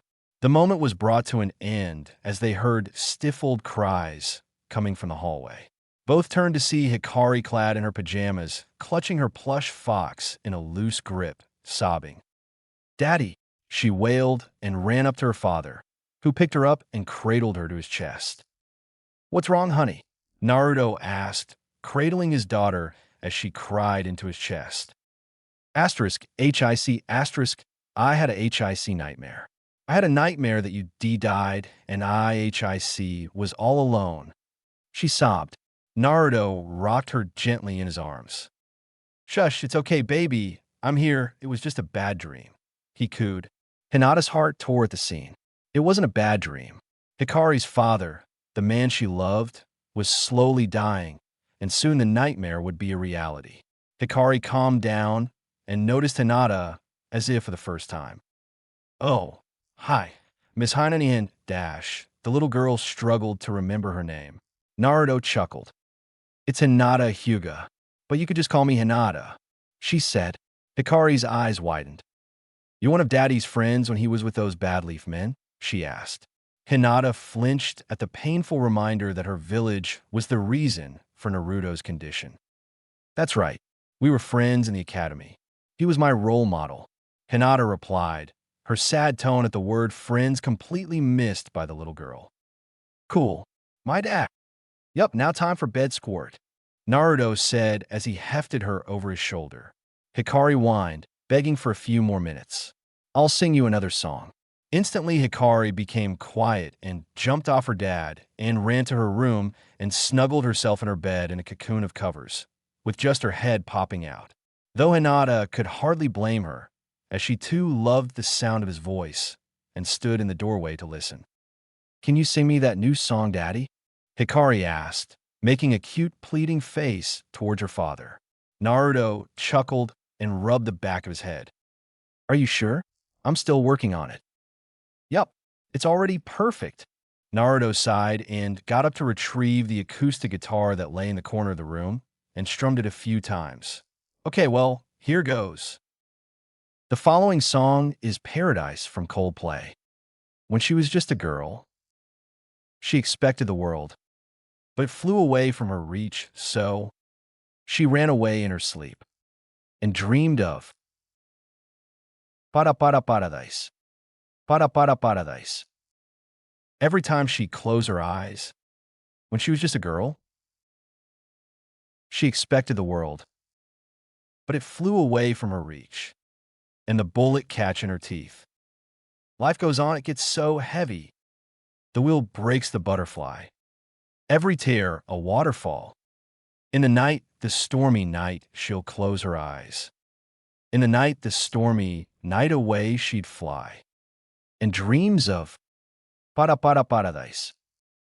Paradise. Paradise. Oh, oh, oh, oh, oh, oh, do. La la la la la la la. La la la la la la la la la la. And so lying underneath those stormy skies, she'd say, "Oh, oh, ho, ho, ho, I know the sun must set to rise." This could be paradise. Paradise. This could be paradise. Paradise. This could be paradise. Oh, oh, oh, oh, oh, oh, do. Midway through the song, Hikari's eyes had drifted asleep. Naruto gently laid the guitar next to the bedstand and kissed Hikari goodnight. "Sweet dreams," he whispered. As he stood up, Hinata hurriedly brushed away the tears in her eyes. The song was beautiful. She could simply not describe it in any other way. Though despite its beautiful melody, something about it, something sad, made her want to cry.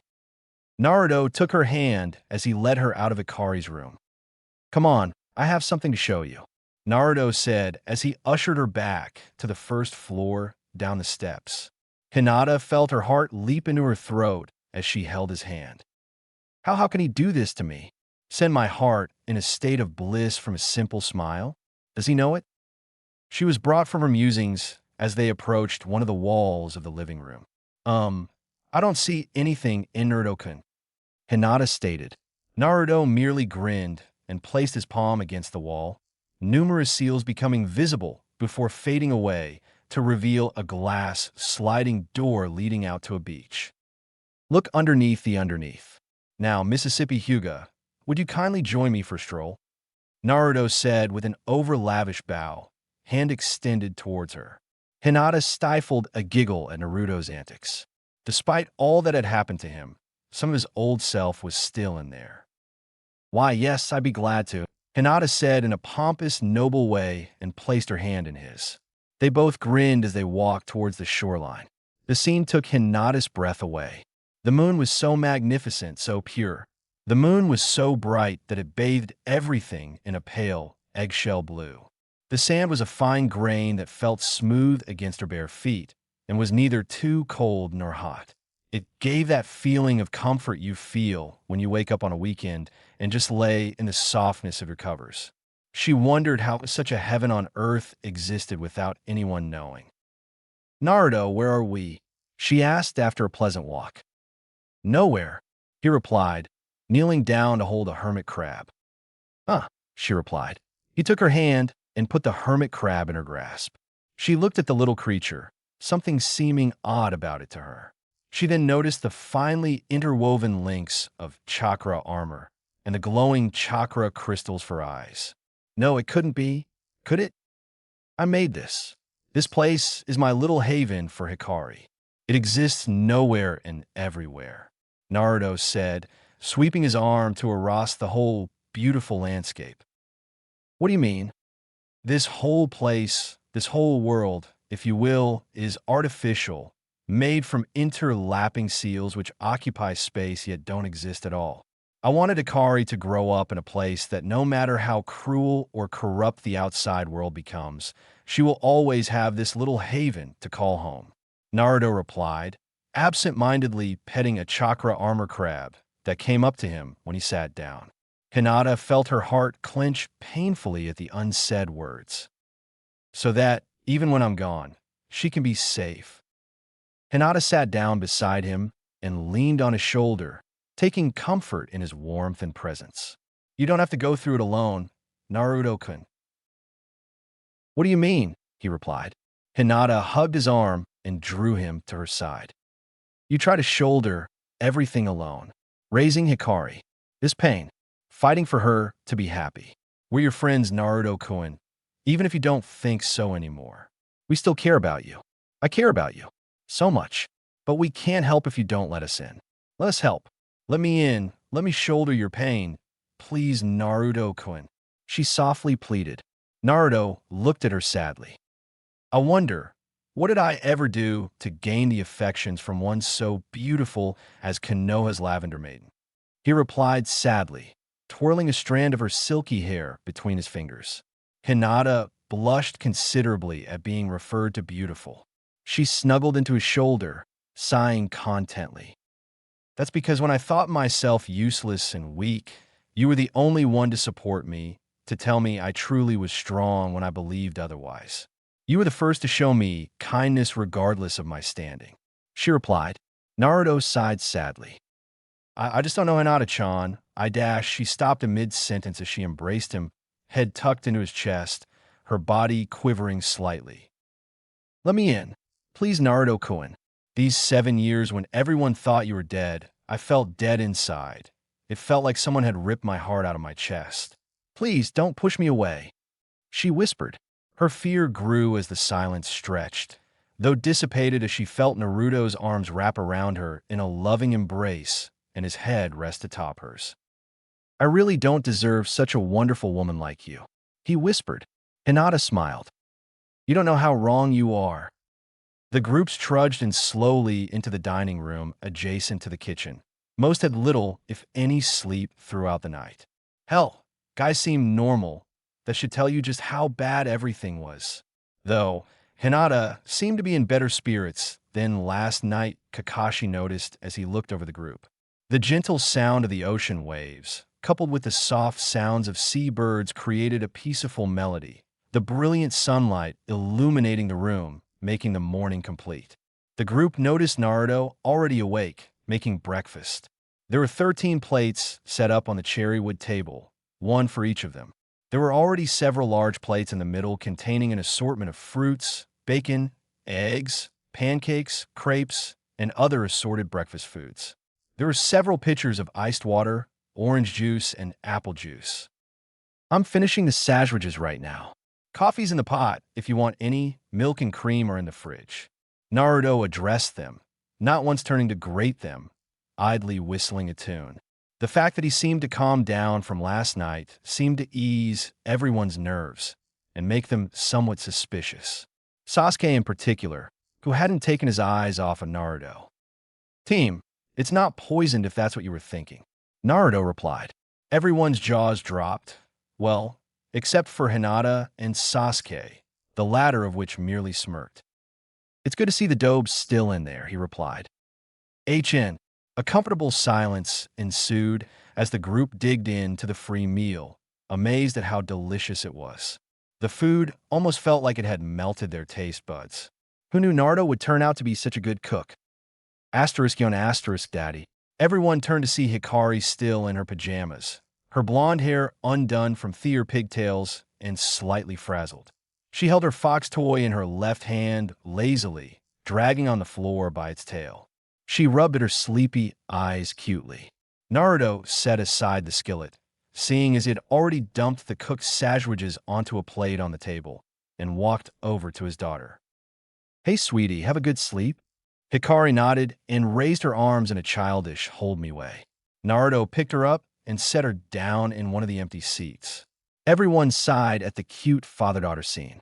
Here you are, honey, Naruto said as he brought over a glass of orange juice and a plate of pancakes shaped like a toad's head, slices of strawberries and kiwis to make the eyes with a sliced banana to make the mouth. Only after doing so did he sit down along with the rest of them, nursing a cup of black coffee in his left hand. Breakfast progressed like this for a while until Hikari slowly lost her drizziness and realized who else was at the table. Oh, good morning, she replied cutely. Everyone replied in kind. Her gaze settled on Sasuke. Oh, I'm sorry I punched you in the nuts, Mr. Duckbutt. Anyone who was eating or drinking at the time found themselves choking and or doing a spit take. Hinata stifled a giggle at Hikari's nickname for the Uchiha. Naruto seemed unfazed, though, and contently sipped his coffee. That's my girl. Dobe, what have you been teaching her? Sasuke yelled. Naruto chuckled. Nothing, so when do we meet the old hag? He waved dismissively. The silence that followed made it possible for a person to hear the sound of dust bunnies hitting the ground. Hi. Sakura was the first to recover. Naruto, you're coming home, dash. Naruto held up his hand to silence her. No, Ms. Haruno. I'm just paying a visit so I can bop the old hag to relieve some stress.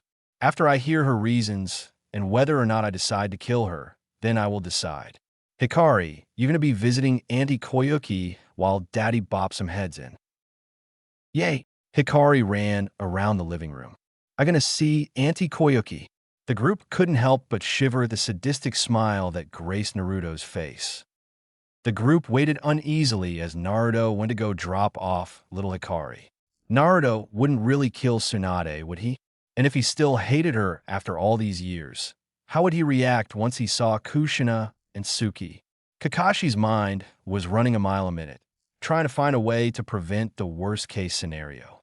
They couldn't send a person beforehand, seeing as how Hinata found out the entire construct was encoded only to him and his daughter. He couldn't contact Tsunade either. Crap. Come on, think. There has to be a way to settle this peacefully. Even Shikamaru was drawing up a blank on ideas. The sound of a door opening alerted them that their time just ran out. Naruto came back through a door that popped out a wall. Unlike in the land of spring, Naruto was dressed for war. He wore a skin-tight, sleeveless black shirt that extended into a mask very much like Kakashi's. He wore black loose cargo pants and ninja boots that stopped before the knee. His belt had various sized weapon pouches and scroll holders. His tanto, was on shoulder holster on his left. He wore a black fingerless glove on his right that ended midway up his bicep and had interlocking gray metal plates outlined with red paint.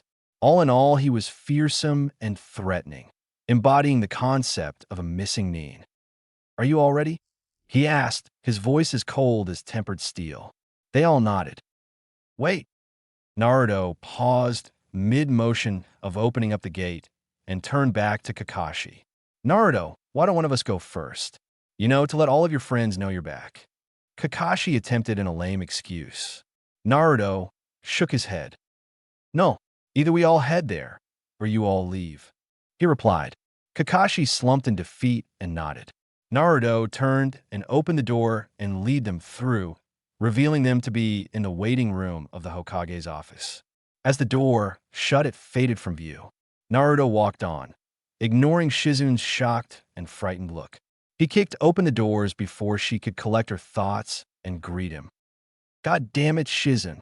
I told you I'm not seeing anyone else, Tsunade yelled, but gaped like a fish at who she saw.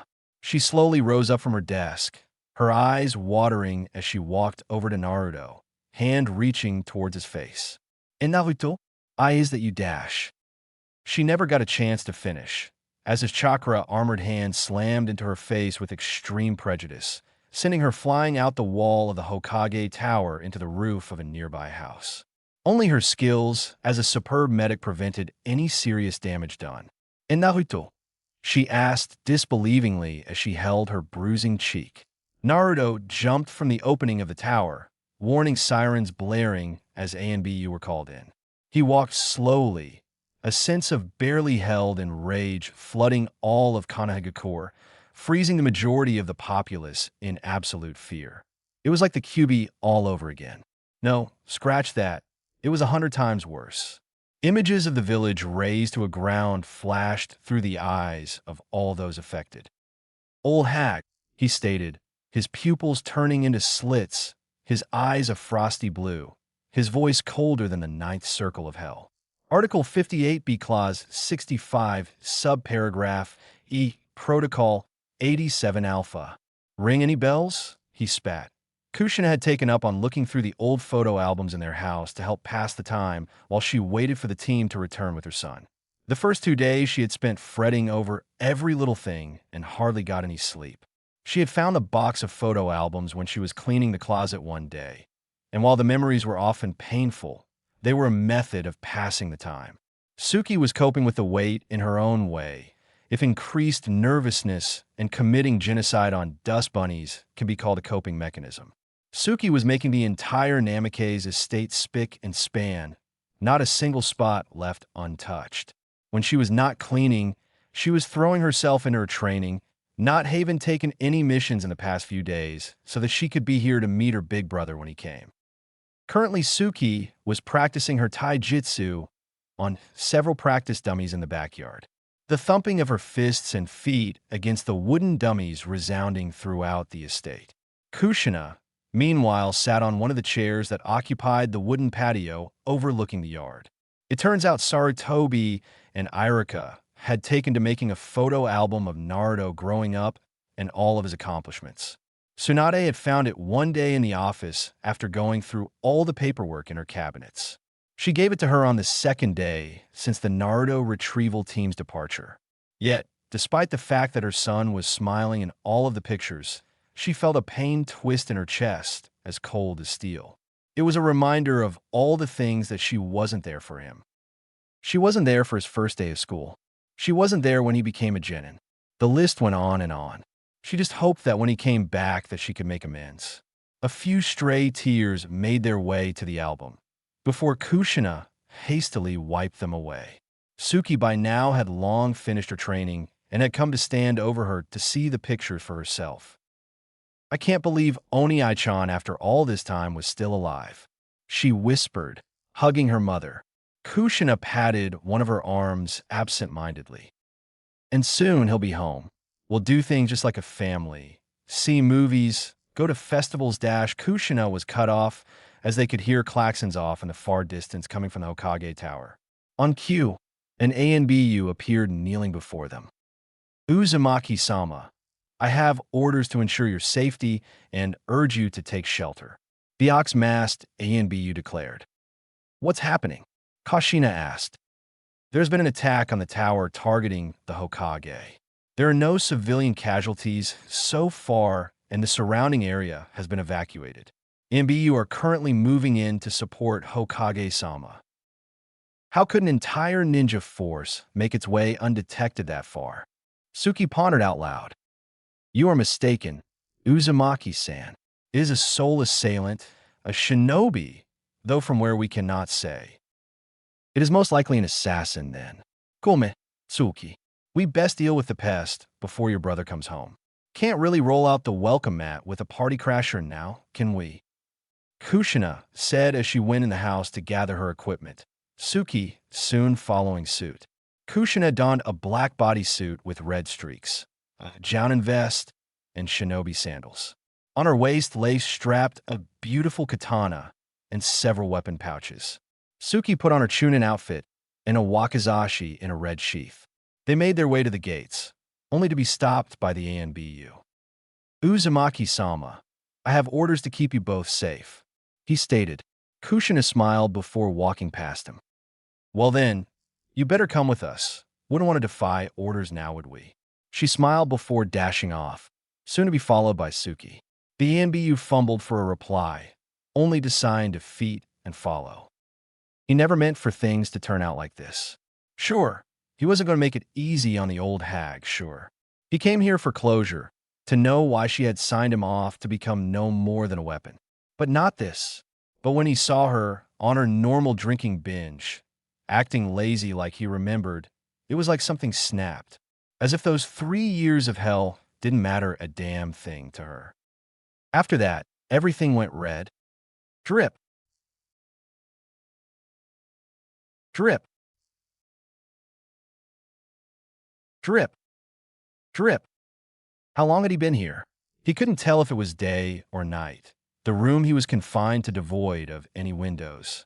The guards would constantly wake him up during odd hours. He couldn't even remember the last time he slept a good night's rest. It would be good days. He didn't remember. Drip. Drip. Drip. It was funny, he was starting to look like Gaara, with dark rings forming around his eyes. Maybe this was what he felt like. He didn't know. He couldn't really ask him. Drip. Drip. He could hear the keys rattle on the other side of the door. It was the guard, along with the old man and 2 Root. The place was so quiet that he could tell their steps a mile away. Would it be a mile? How long was a mile? He found himself forgetting things more often and tried to keep them for as long as he could. The walls were covered with writings of odd things, fruits of his efforts to chronicle his mind before it left his grasp. Ino doesn't like it when you tease her by calling her pig. Kakashi likes to read Aika Paradise. Sasuke is a team. Ichiraka Ramen is the best. Hinata's nice, shy, but nice. It went on like this, in no order whatsoever. The men had already come into his cell. He stood up and stared at them. He wouldn't bow like a dog. He wouldn't be broken. The old man grunted, and the Root to his right punched him in the gut repeatedly for several seconds, knocking the wind out of him. He doubled over in pain, all that he could do with his chakras suppressed. Seems like you still have some defiance in you. We should get rid of that soon, the old man says. He spits in his face from his prone position. The man sneers angrily. He gestures to the Root Nin, who drags him by his hair outside his cell into a room with a monitor. The Root Nin kneeled down and forced him to look into the screen. It showed a buxom blonde laughing with friends at a bar, tossing back jokes and having idle conversation. How does it feel? The old man whispered into his ear. How does it feel, knowing that the very mother figure of your life signed you off to this little hell? You see, she doesn't give a damn about you. No one really does to them. You're just a ticking time bomb, waiting to dash. He turned around and viciously head-butted the old man, splitting the skin on his wrinkled forehead, blood seeping in his good eye.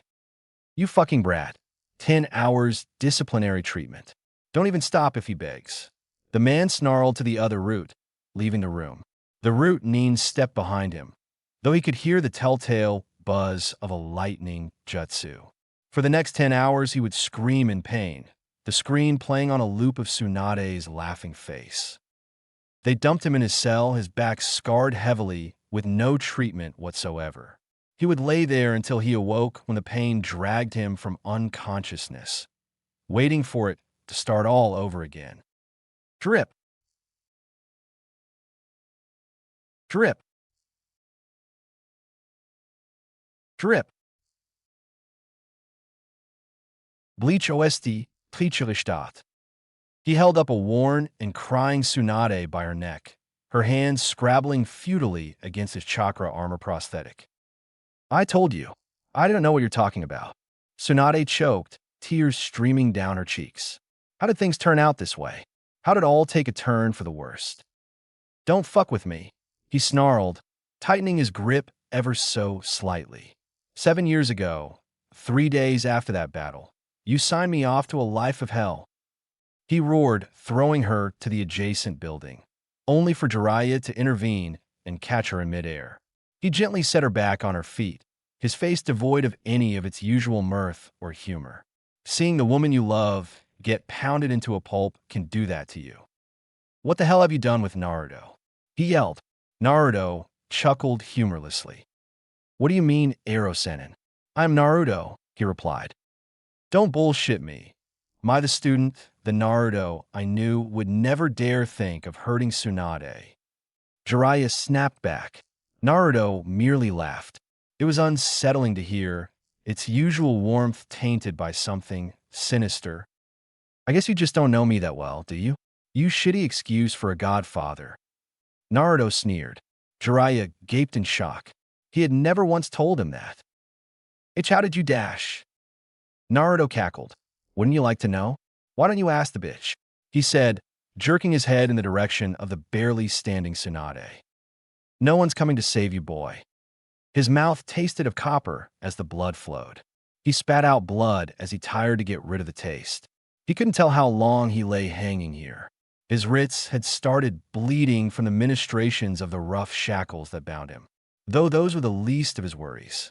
One of his attendants was busy at the moment painting surgical instruments with his blood. You're wrong. He rasped with his parched throat. When was the last time something besides his blood had soothed his throat? A day, maybe 2. He couldn't remember.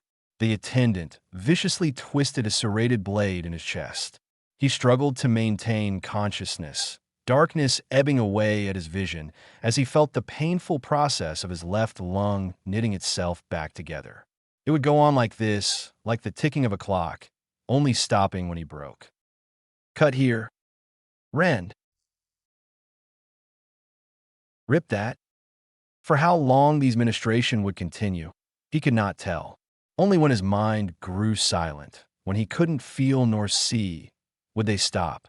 The old man shook his head, as if he was sadly disappointed with him. My boy, you've been here for 6 months. They've forgotten about you, moved on. Even your godfather abandoned you from the start, he said, slapping a file on the workbench in front of him, showing a form for a legal guardian with Jiraiya's photo attached. What? No, it couldn't be. You're lying. The old man shook his head. I'm afraid not, my boy. Jiraiya the Sannin requested to be your godfather to your parents. Unfortunately for you, he thought his spy network and peeping tendencies to be more important than the rearing of his godchild. Sad, yes. But this is reality. The quicker we break you from your naive concept of the world, the faster the pain will go away. Continue for 3 more hours. Make sure not to do any lasting damage. With that said, the man left, leaving the smiling picture of the Sannin to stare at him during the attendant's ministrations, as if to mock him. Cut. Rip. Tear. Tsunade, what's he talking about? Jiraiya asked. I don't know. He just keeps repeating Protocol 87 Alpha. I thought the practice was stopped after the first Shinobi World War. She responded. Don't you lie, you old hack. Naruto roared. At first, I thought it was a mistake that someday you or Kakashi would come and get me out of there. He replied, his voice dying down, pain evident in his eyes at the recollection. His body trembled. Oh, how wrong I was, that bastard. He showed me the order. It had your fucking signature. You authorized it. He screamed. On who? Tsunade asked confused. Naruto charged forward, chakra blades glowing with malignant energy. On me. Kushina was making her way closer to the conflict, Suki and the ANBU right behind her. In mid-leap between buildings, the group was thrown to the floor from a massive explosion that rocked the site of the conflict. Shit, she cursed, picking a fragment of roof work out of her left arm. This was just no run-of-the-mill assassin. Someone wanted Tsunade dead bad. Without a moment's hesitation, they sped off again, now being joined by other Yinbu and Jonin. She just hoped they weren't too late. The Naruto retrieval team sped off towards the site, rushing into action as soon as they recovered from their stupor at seeing the Hokage, one of the strongest women in the world, being smacked around like a rag doll by their old friend. Damn it, Naruto wasn't kidding when he said he might kill her. Kiba yelled over backwash of the explosion. Listen up, our focus is to neutralize Naruto and try to settle this peacefully. There has got to be a way we can resolve this. Kakashi ordered. Everyone nodded in affirmative. He said he wouldn't. Everyone turned to the, until now, silent Hinata, who was trembling. What do you mean, Hinata? Asked Ino. Last night I talked to Naruto and convinced him to come back. He needed to get over this. He still wanted to know why Tsunade did that to him. He said that he may not stay depending on her answer. But he said He wouldn't do anything drastic. Something must be wrong for him to do this. As if to support her statement, it was at this time that Shizun used the mechanical 8 trigrams formation drum on the urging of the Shinobi Council to contain the threat. The telltale earthen walls of the Karakuri hack no Jin, encasing Konoha in a resolute labyrinth.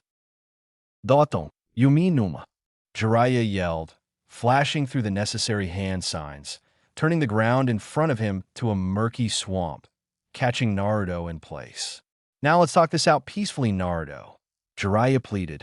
Tsunade was frozen in shock. She knew all the horrors Protocol 87 Alpha entailed. How could that have happened to her Naruto under her very watch? She felt horrible. Naruto struggled for a bit before smiling, freaking Jiraiya out. Missed me, and poofed out of existence. Jiraiya acted immediately and picked up Tsunade and dodged to the left as Naruto came crashing down with an axe kick that would have caved in his skull, creating a small crater. What's wrong, Godfather? Is dealing with me not as important as peeping on women or writing your books? He sneered, his eyes drowning in cold anger. His 9 braids thrashed around like the tails of an angry beast, bladed ends creating deep gashes in the ground. Naruto, listen, Dash. I'm done hearing lies. Naruto roared. 2 of the chakra blades separated into 5 jointed blades apiece, forming clawed metal hands. They flashed through hand signs at a rapid rate. Fton, kanasimi no echi. Wind chakra coiled around his right arm, condensing into a visible form that encased his hand. The wind chakra stretched from his fingertips, forming 2-foot-long talons. In an underhand swing that left deep gouges in the dirt, he unleashed 5 blades of wind chakra that kissed the earth, speeding ever quickly towards the 2 Sannin. Jiraiya sidestepped just in time. Some of his hair nicked off as the blades cut through a building and 3 of the earthen impenetrable walls before stopping. Well, used to be impenetrable. Damn it, Naruto! Ran Hisigami no Jutsu. Jiraiya's hair, elongating itself past normal proportions, sailed towards Naruto and bound him around the torso, and threw him through one of the adjacent buildings, caving in several of its walls. Given a momentary respite, Jiraiya tried to snap Tsunade out of her funk. Tsunade, snap out of it. He shook her, but she wouldn't even look at him as her body trembled. How? How could I have let him go through that? How could I have let that happen to him? She mumbled. Look at me, Jiraiya yelled, yanking her face up to look him in the eyes. You can mope around all you want later. After we stop Naruto, then you'll knock some sense into him and have a happy family moment. But first you gotta live through that. Tsunade snapped out of it and smiled at him. Thanks, you old pervert. Anytime. But after this you owe me a date. He replied. Swanda laughed and punched his shoulder jokingly. Persistent like always, she chided. A rumbling underneath them shook them out of their banter as they quickly dodged in opposite directions. Futon, Tunaringu, Fu. And not a second too soon as Naruto erupted from the ground in a maneuver much like the Gitsuga of the Inuzuka, the only variation being that all 9 of his chakra blades forming a spinning drill point. Though he did not have much time to pursue an attack, as some of the Leaf Ninja and ANBU had caught up to the scene. Nakuden Sunsha. Naruto was plowed to the side as Chose's enlarged spinning form collided into him. Wait, capture him alive. By no means is he to be killed. Tsunade intervened, not wanting Naruto to be unwittingly killed by his former comrades in arms. Some of the shinobi paused at this. Hokage-sama, are you sure? He tried to sassy dash a random Chunin asked. Are you questioning my orders? She replied, icily. The man gulped. And no Hokage-sama. With that, the shinobi sped off, only to be confronted by an amazing sight. Naruto was holding off Choza with a single hand. Get out of my way, he roared, cocking his left fist back, piston extending from the elbow, only to bring it back to smack into Choza's still spinning form with a thunderous boom, sending the clan head flying through a store. Inoichi ran towards his comrade. Choza. Naruto then turned towards the 2 Sannin, only to stop suddenly. Big mistake. Shikaku said behind Naruto, their shadows joining. Now be a good shinobi and stay there. Naruto smiled and replied in a single word that caused the Nara to dive for cover. Boom! Naruto violently exploded, blood and viscera painting the battlefield. A fleck of blood hit Tsunade on her cheek. She touched it and looked at her blood-smeared fingers with horror. It was just like that time at the Valley of the End. Oh God, she could see it all. There was so much blood, and now it was happening again. She cradled her hand and sobbed. This time it was real. No, Naruto, she cried. All the shinobi present gasped in shock. That was Naruto? Oh God, Inoichi said in shock, realizing whose liver lay next to his feet. Why would he do that? Shikaku asked. All were startled as they heard an odd clapping sound and looked up to see Naruto sitting on a roof, awning unscathed. What a wonderful performance. What's wrong, old hag? Thought your secret weapon died? Sorry, I don't intend to be meeting Shinigami-san too soon. Naruto sneered. Inoichi gaped in shock. But what was that? He asked, pointing towards the bloody mess. Naruto dropped down and walked towards his remains, idly picking up the severed head while twirling a kunai. You like it? I call it Seigo Bunshin. More draining than a shadow clone, but lasts longer and dies more realistically. Why would you do something that's sick? Shikaku asked. Naruto visibly stopped before gripping his kunai in a reverse grip. He shrugged. You do something over and over again, and you get better at it. You could call a kill like having a conversation with Shinigami-san. Frightening, and it stays in your mind forever. Hell, me and him are close friends. Once you're like me and have to kill, whether it be man, woman, or child to get through the day, you're just not quite sane at the end. Right, old hag? He sneered at Tsunade, stabbing his head to emphasize points of his speech. Now, why won't you do me a favor and die? He yelled, running towards her prone form. The marble-floored hallways echoed with her footsteps.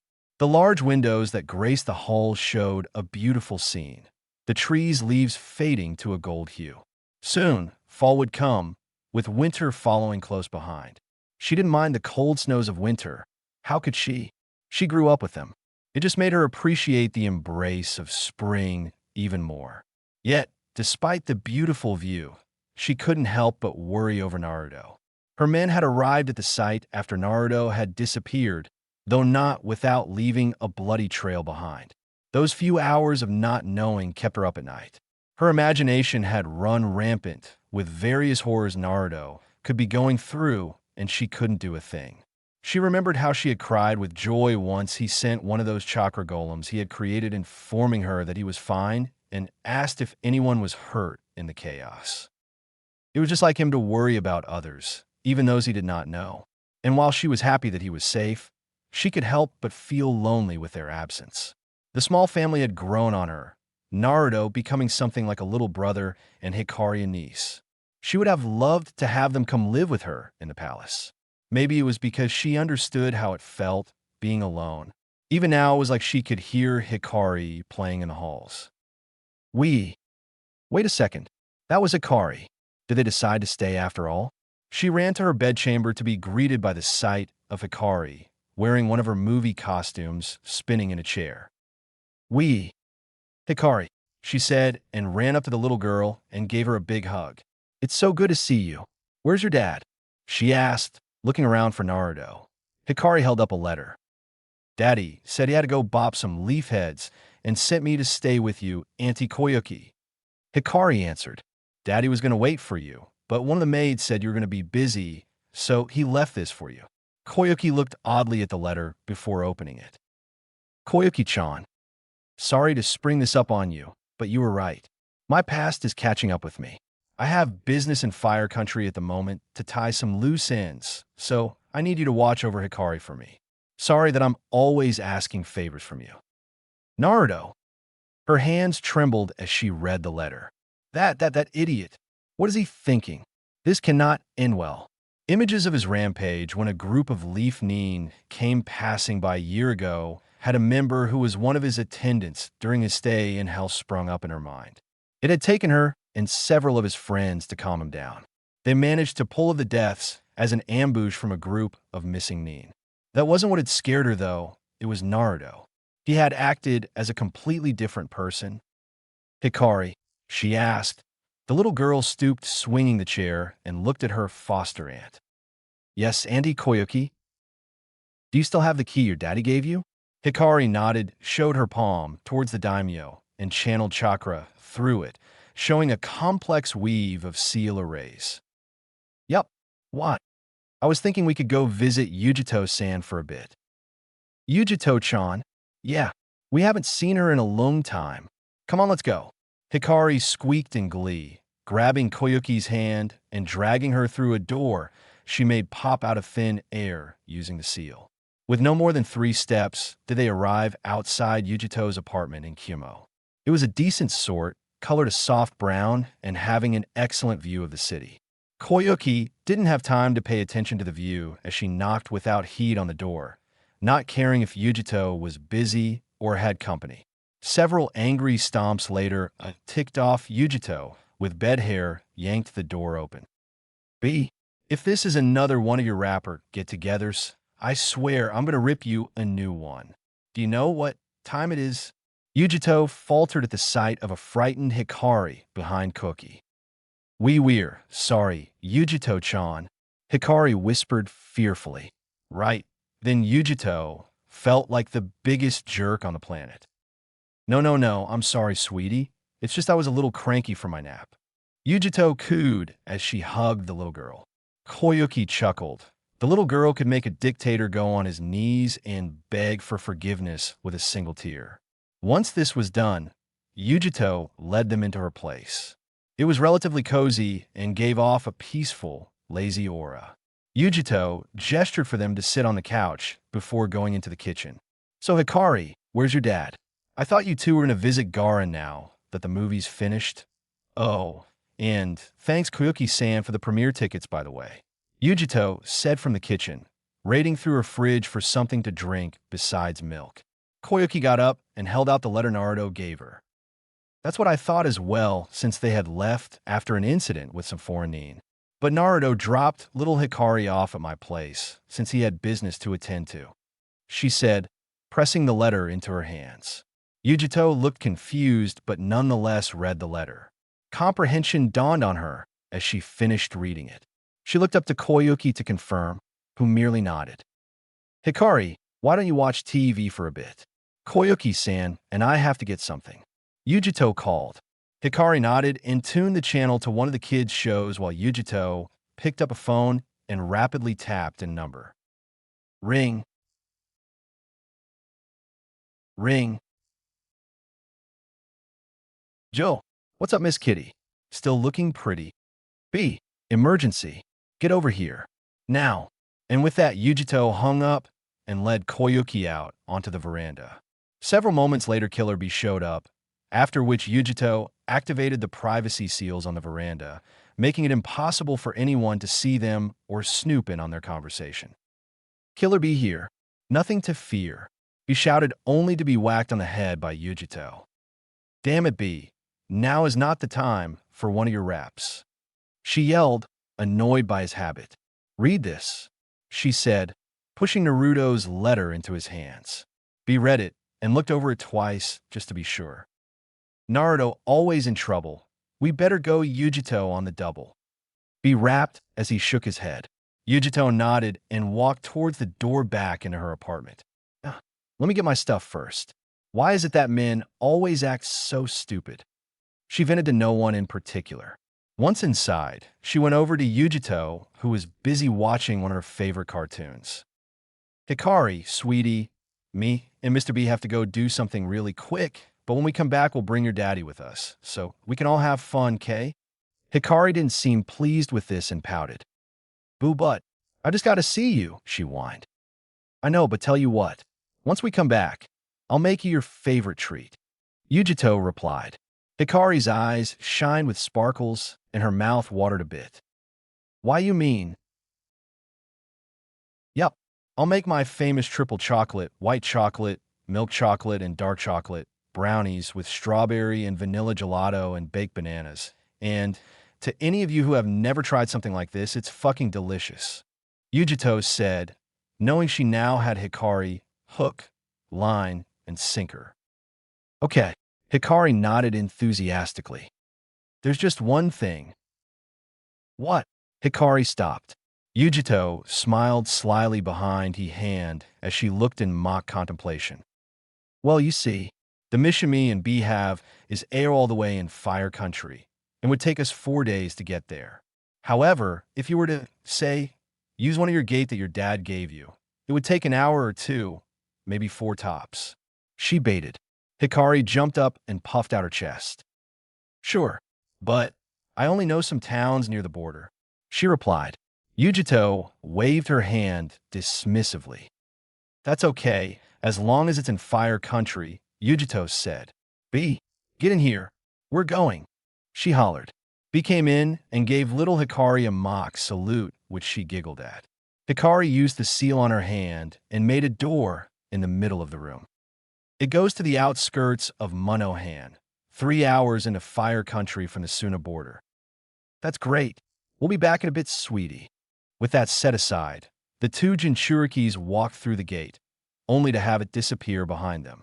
Immediately, they were assaulted with the fragrances of the surrounding forest, the sun still high in the sky. Once Yujito had estimated Konoha's relative location, she sped off with B in tow. For a while, neither spoke, too focused on helping their friend. Unit'll be brought up an interesting point. Yo, I don't mean to go off track, but how we supposed to get back? Yujito face-palmed. Jiraiya sped forward to meet Naruto head-on with a ball of swirling chakra in hand. He plowed it straight into the blonde's chest, avoiding his punch by a few centimeters by his slightly longer reach. Rasengan, though, instead of being driven back, Naruto merely poofed. Shadow Clone. The shinobi present looked around, tried to pinpoint the blonde, some of the ANBU taking up defensive positions. Above us, one of the Jonin shouted. Everyone turned up to see the distant figure of Naruto flashing through hand signs. Jiraiya paled. Shit, everyone move. Now, everyone scrambled away, and not a moment too soon seeing as how Naruto had finished preparing the jutsu. Futon, Tapu Hamafuru, a enlarged and modified version of the air bullet technique, fell onto the district, creating a rather large crater that encompassed a whole block. Die, old hack, he roared as he sailed down towards them, fingers on his chakra armor prosthetic sharpening into talons. 2 ENBU jumped forward and flashed through hand signs. Futon de Tapa. Gaton, Gaki no Jutsu. Both of the jutsus sped towards Naruto and collided at the same time, making a powerful explosion. It was at this time Kushina, Suki, and Thea ENBU guard arrived on scene. Oh shit, OHSHIT. This can't be good. If Kushina ends up fighting Naruto. Kushina, fall back dash, Kushina rushed on, not heading a word. What was that? Sorry, couldn't hear you over the sound of me kicking ass. She hollered back, Suki following close behind. Naruto fell from the explosion, his figure swathed in black smoke. Suki dashed forward and delivered an axe kick, sending Naruto tumbling towards the earth, the impact so hard it made him bounce several feet in the air. Kushina, wrapping her katana with chakra chains, swung it down like a horned whip, slashing viciously through the chest before striking back and impaling him through the heart, stuck to the wall. Kushina and Suki stood confidently facing the group. Bleach OSD, treachery end. See, that wasn't so hard now, was it? She said boastingly, only for the group to look at her in horror. What? Do I have something on my face? She asked. Tsunade, barely getting out her shock, saw a sight that horrified her even more. There was Naruto, pinned to the wall by his own mother's sword through his chest. Naruyuta. Kushina froze and looked fearfully behind her, as did Suki. What she saw would haunt her for the rest of her days. There hung her son, impaled on her sword. She collapsed to her knees, shaking. And no, oh God, no. And Naruto. She choked. Suki looked horrified. Ooni I see-chan, was all she managed to say before she started heaving on the floor next to her. Her older brother, whom she wanted to see so much, she had just helped her mother kill him. A dark laughter broke them from their sadness. Hee hee, asterisk cough cough asterisk, what's wrong, mother? Cough, aren't you happy to see your son? Naruto replied, slowly extracting him and the sword from the wall. He looked down at the blade for a second before slowly pulling it out. No, Naruto, don't. Tsunade pleaded, trying to rush over there to help him, though some A and BU blocked her way. Naruto still wanted her dead. Everyone watched horrified as the blood flowed out of the wound, pooling around his feet. That hurt, mother, he said icily, but not as much as you leaving me. And Naruto, I'm so. Maybe I should show, wait, I should make you feel my pain. The pain from those 3 years I spent in hell. He roared. FFEI Crisis Core OST, the summon play. A red chakra shroud formed around his, violent and thrashing out against several nearby buildings. Then it retracted, solidifying itself till Naruto was no longer visible. The chakra shroud became an assortment of black form-fitting armor plates with red between the gaps. His helmet, think Hakumen's helmet from BlazBlue, except that it has other plates underlapping the faceplate, basically making a full helmet, devoid of any opening save for the 2 red eye slits resembling the eye lines from a traditional fox mask. His blonde mane was gone. In its place, 9 thrashing links of red chakra chains, each with a blade attached at the end. His killing intent flooded Konoha, even making it hard for those in the emergency shelters to breath. He held up his right hand as a tailed beast ball formed in his palm, blades of wind chakra spinning in random orbitals. Do you like it, mother? He said, gesturing towards his form. This is what my home did to me. This is what you left me to. And now, Kakik, I get to kill you. Time to die, mother. Skillet, monster play. Everyone stared in shock and horror at Naruto's form. His presence was overpowering. The orb of destruction held in his hand spinning erratically. With calm, methodical steps, Naruto slowly approached the prone forms of his mother and sister, his metal mask leering at them. Time seemed to stop for Kushina. No, how could Naruto, the sweet little boy that everyone had told her of, be so twisted by hate? Malice and anger oozed off of him, permeating the very air, suffocated them in its presence. For one of the few times during her career, Kushina was afraid. Suki was no better off. All her life, she had wanted to meet her older brother, the kind and funny boy she had always heard about. The brother that stood before her was nothing like the one that she was told stories of. By now, Naruto, no more than a few feet in front of them, the wind chakra blades orbitals getting more violent and chaotic, as if excited for what was to happen. 20 years. The two started at Naruto's voice. They looked up at him, regarding them with absolute loathing. Why? Was all Kushina could dumbly reply. The malevolent aura seemed to intensify at her words. The orbitals grew even more chaotic, the blades lengthening. The 9-chakra chaintails from his helmet thrashed violently, gouging deep scores in the earth. One lashed out at one of the adjacent buildings with a quick flick. The building violently split apart, the ground ripped apart by a deep fissure. 20 years, you abandoned me. You left me alone for 20 years in hell. He roared, blowing the wind around them violently. Kushina paled, her heart almost stopping. "Na Naruto. I am so sorry," she choked.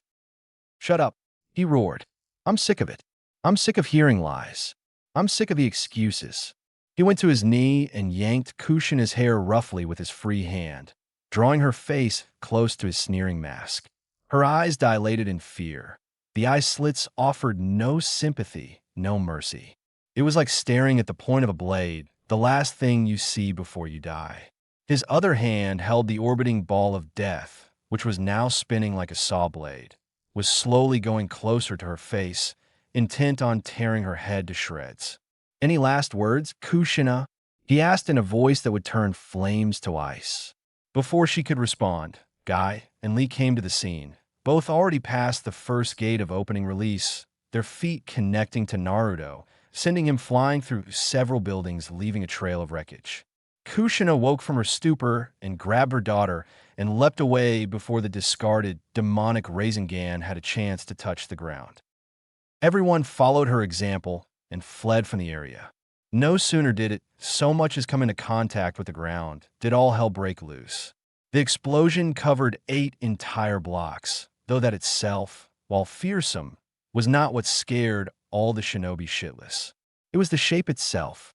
It was not the standard explosion you see from an explosive tag. The fear for itself was that of a raging fox that rose to the sky, all the while ripping the surrounding landscape to shreds.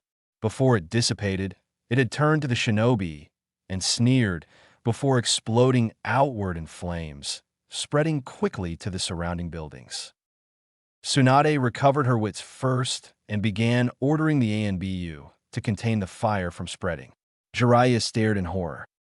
"Dear Kami." He completed it. He muttered to himself. He shook his head and headed to where Naruto had crashed, to try to subdue his godson before things got even more out of hand. The Naruto retrieval team had came to the scene and followed him. "Jiraiya-sama, what happened?" Sakura asked, all of the group sharing fearful expressions. "The brat tossed us around like rag dolls. Then Kushina and Suki almost killed him by accident. After he saw them, he went berserk and did that." He elaborated, jerking his head in the direction of the smoldering crater.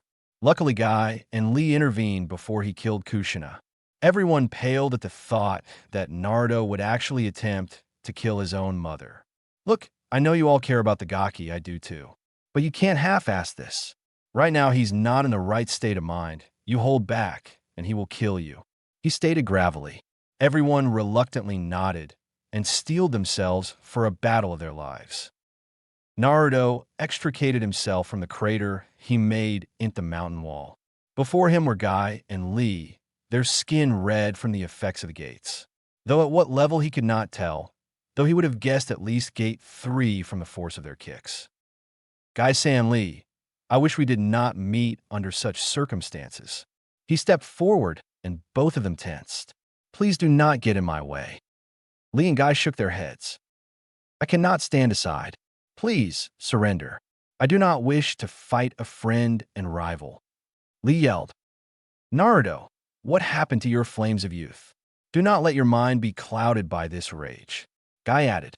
Naruto sadly shook his head. "Step aside," Naruto replied, and took a step forward, only for Guy to rush forward with inhuman speed, executing a perfect roundhouse kick connecting with his head. Geki, Konoha Kangariki Senpu. Naruto was sent flying with explosive force, breaking anything in his path. After going through what felt like 7 blocks, Lee appeared and delivered a fierce uppercut that sent him flying into the air. Naruto sailed through the air, the wind buffeting him on all sides, only to be met by Guy. "Hiradora, The wind exploded outwards in the form of a rushing tiger, slamming into Naruto's still sailing form at full strength. The air trembled with the force of its roar as it sent Naruto hurtling towards the ground below. Ice's insides felt scrambled from the force of the blow. Even as he hit the ground, the force made him bounce several stories in the air, only to be hit away by on of Lee's kicks. They weren't going to give him a moment's respite. Let me go to my son. Kushina struggled against the ANBU guards restraining her, as well as Suki. Both were in hysterics. God damn it, Kushina. He'd kill you as soon as he sees you. Tsunade bellowed. All the collective shinobi shivered at the recollection of just how willing Naruto had been to wipe his mother off the face of the earth. Though she would never admit it, at that moment Naruto had scared her more than any other moment in her past history as a shinobi. Kushina was having none of it, though. No, look, I know he's angry and he's hurting, but I have to make things right. You won't be doing any good by coming back in a body bag, she retorted, a tremor running through the village only supporting her statement. Now, I order you to fall back. No, Kushina cried out and elbowed one of the ANBU guards restraining her, then using the newfound slack to roundhouse kick the other ANBU, dashing off into the source of the conflict. Goddamit Kushina. Umbu, restrain her, Tsunade ordered, prompting several ANBU to take to the roofs, hot on the redhead's trail. No one noticed Suki using the distraction to subdue her guards and follow her mother, desperate to try to make amends with her brother. See, Kitty? Told you we'd get here in a jiffy. Smack. Is now the time for raps. Yujito thundered, pointing off into the chaos that was ensuing in the village. As if to support her remark, several notable explosions went off in the city, smoke clouds blossoming in the air. Ah shit, man. So, Kitty, what's the plan? Can we just go in and bop some heads? Or run with Naruto like lead? And, in advance for you B fans out there, writing his dialogue is difficult, especially with his rhymes. B asked. Yujito shook her head. The latter, even though we are two of the 9 Jinchuriki, I don't want a chance taking on a whole hidden village while looking after Naruto at the same time. No, our safest bet is to locate Naruto as quickly as possible in this chaos undetected, then calm down Naruto before hightailing it home. She stated. B started chuckling, prompting a tick mark to grow on Yujito's forehead. And may I ask, what's so funny at the moment? She yelled, pointing off to the distant explosions. You said tail, B replied. Yujito face-palmed before smacking B upside the head. You good? B merely nodded, and without any further delay, the two sped off into the chaos that was Konoha. Skillet, Monster End. BlazBlue OSD, Gluttony Fong Play. Mato Guy unleashed a roar as he performed a flying kick towards Naruto, only for him to catch his foot and toss him into Lee, who was leaping in toward his left. The two collided and were sent sprawling into an adjacent building. Stay out my way. This does not concern you, Naruto growled. He didn't want to fight Lee or Guy, two people he sympathized with. But they were leaving him no choice. They would not listen to him, though, as Lee sprang from the rubble to unleash a barrage of punches at Naruto. You know that I can't do that, Naruto, Lee replied, never slowing in his punches. Naruto dodged and ducked with ease, not wanting to injure his friend more than necessary. Though catching Guy diving towards him from the sky in an axe kick, Naruto was forced to dive out of the way. The ensuing crater from the blow assured him that the two were not pulling their punches. Before Guy could follow up on the failed attack, Naruto whipped one of his chain tails around the Jounin, slamming him into the ground before using him like a wrecking ball on a nearby wall. He turned towards Lee just in time to catch his punch aimed at his face. He turned to see his friend's face, which instead of rage, showed a sadness bellied by the tears he shed. Why are you doing this, Naruto? Why would you turn on your H-home? Lee asked. The cold aura returned to Naruto from before. It felt as if the surrounding temperature had dropped several degrees. Naruto reversed his hold and threw Lee over his shoulder. You would never understand, even if I told you, he stated. With his momentary obstacle out of the way, he made to go after that woman, but before he could even get away from the village square, a giant fireball careened towards him. Katon, Grika no Jutsu. Though much to Sasuke and the group's horror, Naruto made no move to dodge the dragon-shaped fireball. The resulting explosion was deafening. Hinata's heart clenched in dread. No, no, no, no, he's gonna be okay. He's strong. Naruto always has been. We can't go easy on him. Oh, Cammy, what if?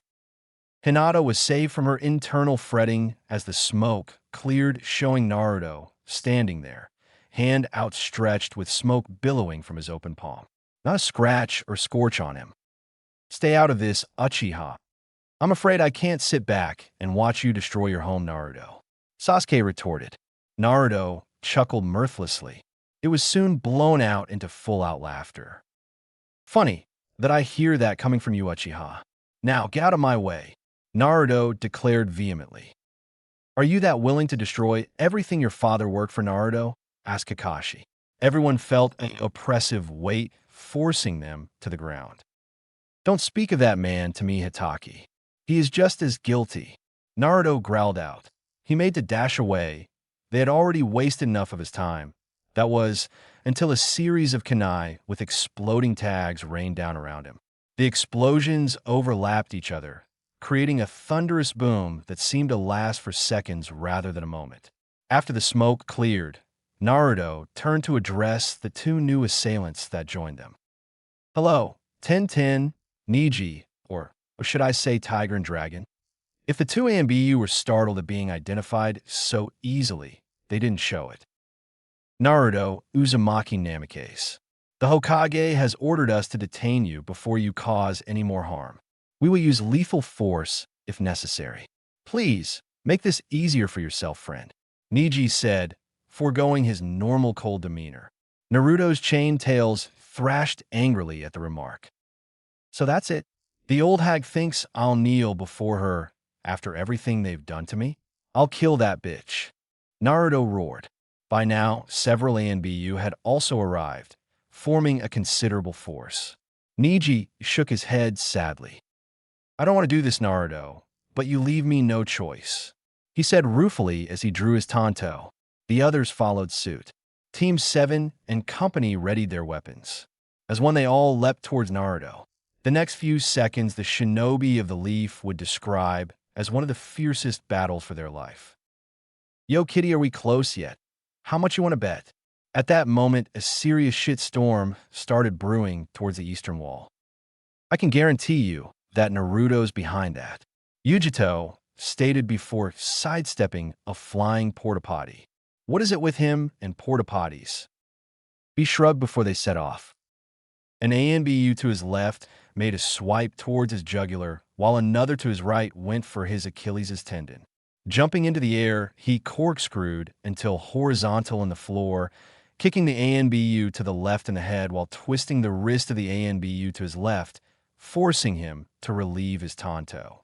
Upon touching the ground, he twisted the ANBU's arm behind his back before throwing him into one of his comrades. Kicking up the discarded tanto, he caught it in mid-arc, using it to deflect a hail of incoming kunai before flinging it at an ANBU, pining him to the wall by the clasp of his chest armor. Another ANBU came forward with a katana posed to strike. Naruto caught it mid-swing and clenched his fist, snapping the blade in half. Grabbing the stunned ANBU by the head, he slammed him face first into the ground. Two ENBU emerged from the ground, only to be caught by two of Naruto's chain tails and thrown into a vending cart. Several more flung a hail, or shuriken, that would have made most jounin pale. Naruto drew null and deflected the incoming hail of steel with ease, his right arm working in a flurry of sweeps that even to the most sharpest ANBU, I seemed like a blur. Several of the ANBU made way for one of their own who carried a gourd of water on their person, who was currently flashing through hand signs. Suiton, Suiridan no Jutsu. The dragon sprung forth from the gourd and rushed at Naruto, who made no move to get out of its path. Just when it looked like it would hit, he backhanded it and sent it into a group of 3 ENBU off to the side. Two other Yinbu ran up to him, the first using the other's shoulder to go up above, both of them flashing through hand signs. Futon de tapa. Gaton, gaki no jutsu. The two volatile jutsus rushed forward towards the Jinchuriki. The resulting explosion sent up a giant dust cloud, obscuring the battle scene. A tense silence followed for several seconds before two of the chain tails speared out from the dust, wrapping themselves around the two ANBU, slamming them into the ground before flinging them away. Naruto slowly strode out of the crater and scathed. The same thing won't work twice, you idiots. His chain tails twitched and thrashed in annoyance. BlazBlue OSD, Gluttony Fong End. The ANBU looked ready to pounce and do a follow-up attack until Niji came forward flanked with Tenten and the rest of the Konoha 11. Niji held up a hand to signal the other ANBU to stop. The silence that followed was only interrupted when Naruto's tails would gouge the earth. Hinata walked forward, her eyes pleading. And Naruto, please, SD, stop this. She begged. Naruto looked away, his fists trembling.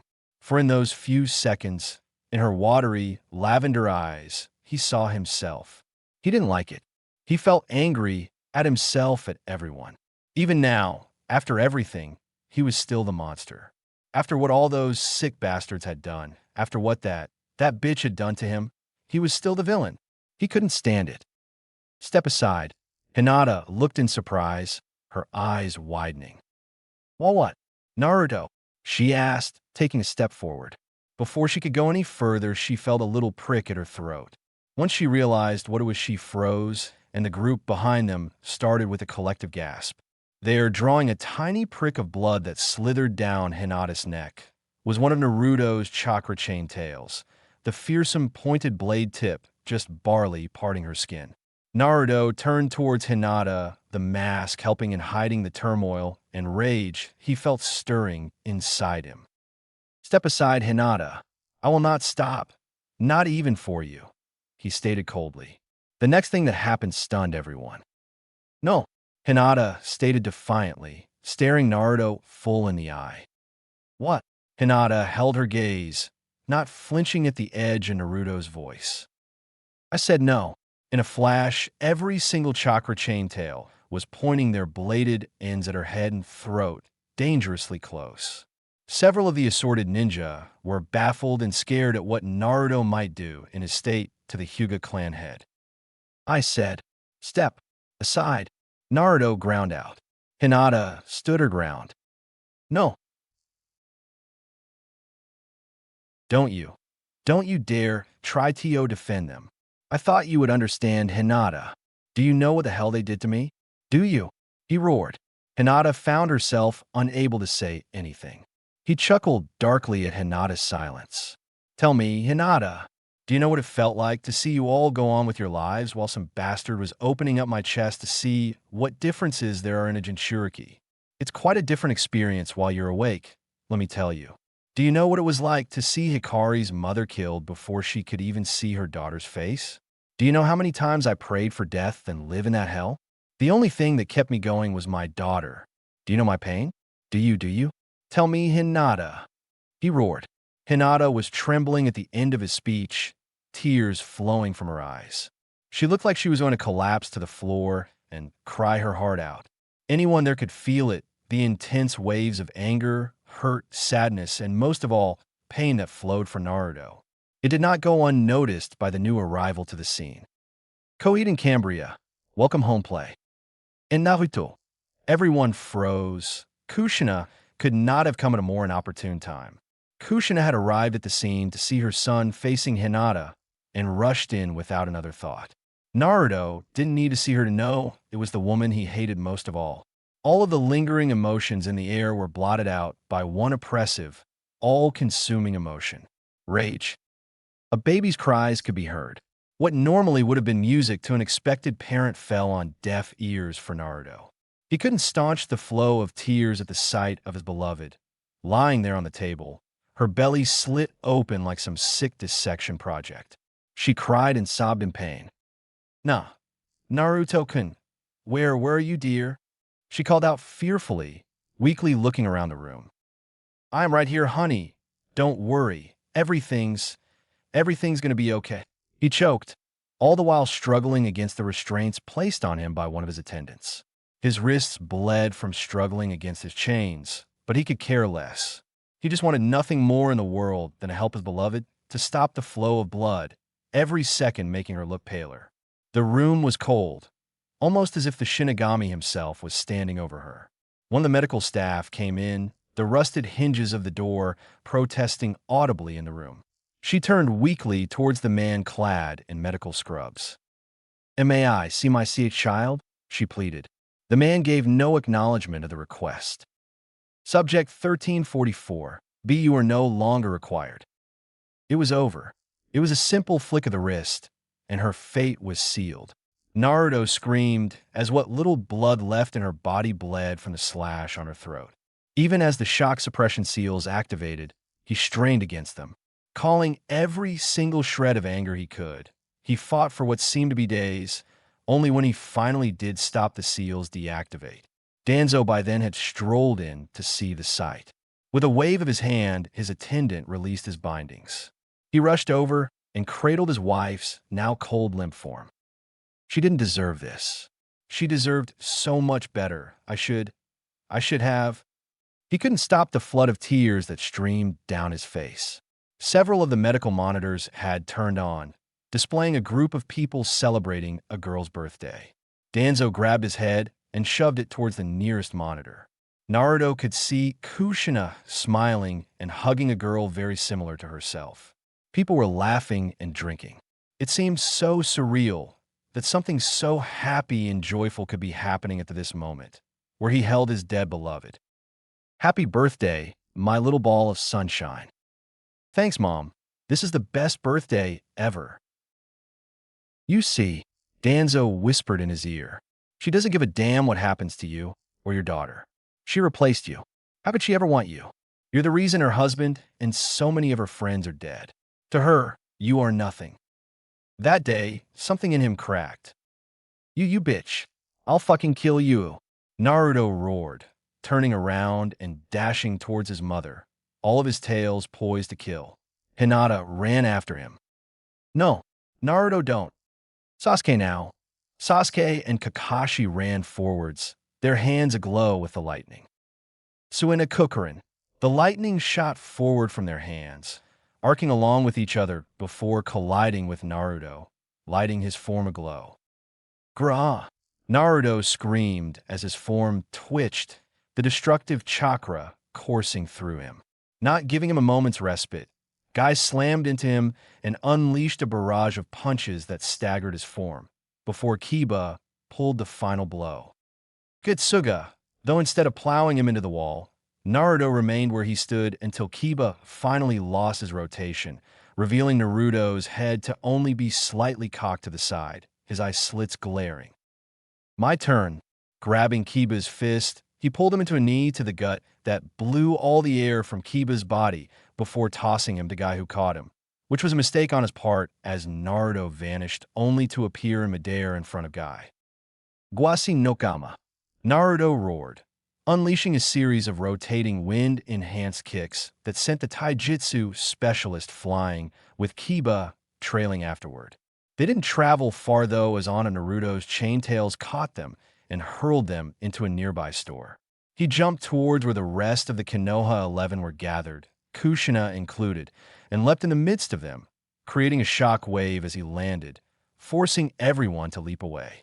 Kakashi revealed his Sharingan Iwal-Niji, and somewhat reluctantly, Hinata activated their Byakugan. Sasuke had already activated his Cursed Seal mark as a precaution, while Sakura put on her gloves, discarding his weights.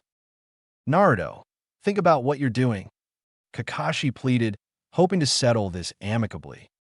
"I've been dreaming of this for years."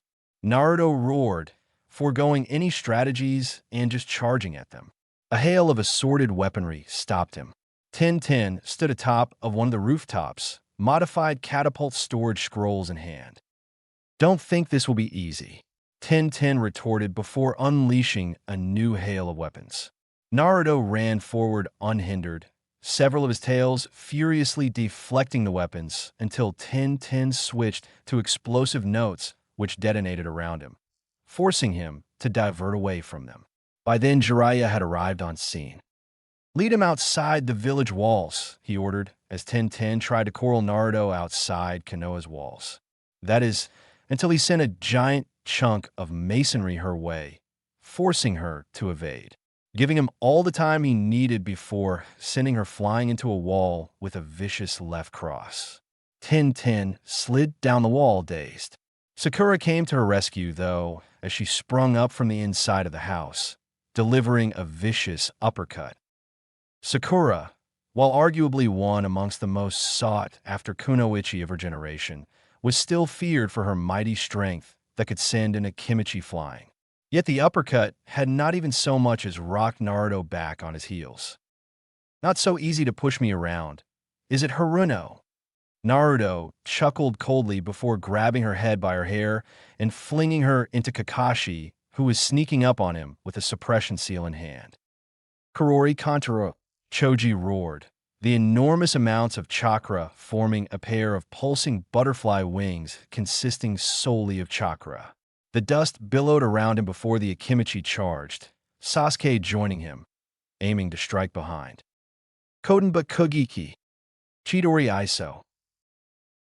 Naruto stood there, chuckling mirthlessly. "Perhaps I should up the ante too," he remarked, activating a seal array on his left arm. Seconds before impact, two colossal hands warped in front of the attacks, halting them entirely. "What the hell?" Sasuke remarked. Everyone stared in awe as it slowly materialized into being. Kakashi shocked as comprehension dawned on him. It was ghastly, a structure made of chakra armor, humanoid in nature, with a gaping maw as its chest. Its face was the of a human's, but skeletal in appearance, its maw stuck in a ghastly grin with two small horns on its forehead. Further down, it resembled a snake, as it had no legs to speak of and its spinal cord was elongated and constantly twisting about. The whole structure was hovering in the air, with several seals placed over its body and forehead. It crushed Sasuke's lightning jutsu while tossing Choji. "Naruto, tell me you didn't..." Kakashi stammered as the puppet's glowing green eyes swiveled over to him. Naruto cackled. "Do you like it, Hitaki? Did you honestly think that after everything I went through, that I would allow Danzo and his men the sweet release of death?" Everyone looked at Kakashi in confusion. "Kakashi-san, what is Naruto talking about?" Kushina asked. Kakashi shook ever so slightly. "Those tags, they're container seals." Everyone's eyes widened at this. "Why you can't mean Kakashi-san?" Kushina trailed off. "Oh yes, mother, that's exactly what he means. After everything those bastards did to me, a life of eternal suffering seemed a suitable punishment," Naruto said, gesturing towards the construct. "In Kugyo no Haka resides the soul of every single person involved in Protocol 87 Alpha. And soon, I'll seal you into it too," he roared, rushing towards them. Naruto dashed forward with his grisly puppet in tow, intent on carrying out said deed. Sasuke, hot on Naruto's heels, brought his blade to bear down on Naruto's back, only to have it swatted away by the puppet's hand, its ever-present grin mocking him. Naruto continued on in the direction of his mother, unhindered though. Sasuke attempted to give chase, but was forced to dodge as the puppet's hands elongated into claws and nicked his arm, drawing blood. Such a shallow wound the stoic Uchiha would have normally ignored, if not for the case of nausea, pain, vertigo, and a migraine that assaulted him, rolled up in one package. He slumped to the floor, unable to stand any longer. Sakura and Lee, noticing his predicament, rushed over to help and stave off the automaton. Sakura rushed over to Sasuke, whereas Lee went to distract the puppet. Sakura quickly scanned over Sasuke's body form injuries, but was puzzled that the only injuries she could find on him were a few shallow cuts on his arm, a very minor injury. To be sure, she ran a diagnostic jutsu to double-check. What she found made her complexion pale considerably in fear. "Lee, get away from that thing," she screamed. Lee, who was about to execute a flying kick in the direction of the automaton's head, heeded her words and backtracked. And not a second too soon, as the puppet released a purple cloud of miasma that would have most likely have killed Lee. Kugyo no Haka didn't stop there, though, and launched several Simban needles from hidden compartments, all the while slashing and clawing at the shinobi. Even Lee, with all his speed, was hard-pressed to dodge. Sakura scooped up Sasuke's form and rushed down one of the alleyways, with Lee following suit. They dipped and weaved through the streets of Konoha, and judging by the sounds of destruction behind them, the automaton was close behind. It seemed the puppet had no head for obstacles as it burst through a section of wall in front of them, its eyes aglow much like a predator chasing its prey. The two were hard-pressed to dodge the volley of Sunbon in the close confines of the alleyway. Lee threw a few kunai with exploding tags at the surrounding walls, causing their structure to collapse and cave in that section of the alleyway, buying them a few moments with which they used to flee away. After gaining a considerable distance between them and the monster, Sakura set Sasuke against a wall while she tried to treat him using what medical supplies she carried on her. Asterisk cough cough asterisk, so how bad is it? Sasuke asked. Sakura looked pensive. Not good. You're lucky you activated the curse mark to level 1. Otherwise, this poison would have spread through your bloodstream and liquefied all your major organs and killed you in seconds. She replied, all business. Am I gonna die? He asked. Sakura shook her head. No, I can treat it, but not here. I don't have the necessary tools on me. At the most, I could subdue the symptoms for about 30 minutes. After that, I need to rush you over to the proper facilities. Sasuke paused, taking all this in before offering a suggestion. What if I activate the second stage? How long then? Sakura ran some mental math before replying. About an hour. Anything longer than that is unlikely. Just at that moment, Kugyo no Haka ghosted around the corner, its maw gaping open in anticipation, the green flames that served as its eyes wisping out of its sockets as if in anger. That'll have to do, Sasuke stated as his skin darkened and the whites of his eyes turned black. Koide and Cambria, welcome home end. Manifest, impossible play. The collective shinobi prepared themselves for Naruto's charge, though were stunned as he suddenly disappeared from sight. Everyone's collective hearts froze at his sudden display of speed. The next moment he appeared in front of Kushina, fist cocked back.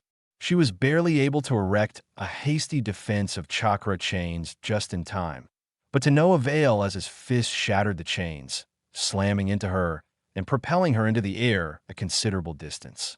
Luckily for her, before she splattered bloodily against the forest floor, Jiraiya leapt to catch her. Jiraiya, what have I done? She asked, her normal stoic attitude all but faded in the presence of her son's hatred. Slap. For Tsunade now you. Where the hell did the bloody habanero that Minato fell in love with go? You were gone for his whole life. Of course he'd be pissed. So what? Would that stop the Kushina that I know? Jiraiya yelled. Kushina chuckled before shaking her head. No, you're right. She would also do this, she replied as she socked him in the gut, bringing him to his knees. Asterisk wheeze asterisk. Fata girl, Jiraiya gasped before righting himself. Now let's regroup with the rest of the team. Facing Naruto in this state head-on would be suicide. But sure enough, Naruto was right on them, mowing down the surrounding trees without a care. Di alreati, he roared, jumping up to deliver a fearsome punch to the ground that put Tsunade's to shame, making the earth erupt violently upwards in a fan formation, pressing the Sannin and Jounin's evasion skills to the test.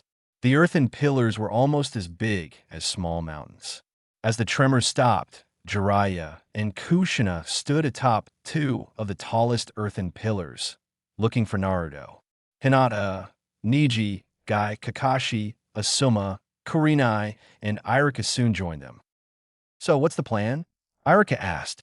Whoever was going to answer was cut off as Naruto leapt up to them, swinging an earthen column the size of the Hokage monument at them. With one hand, the group became slack-jawed at the monstrous feat of strength. Holy shit. We're fuck. The group managed to leap away before being splattered to a pulp.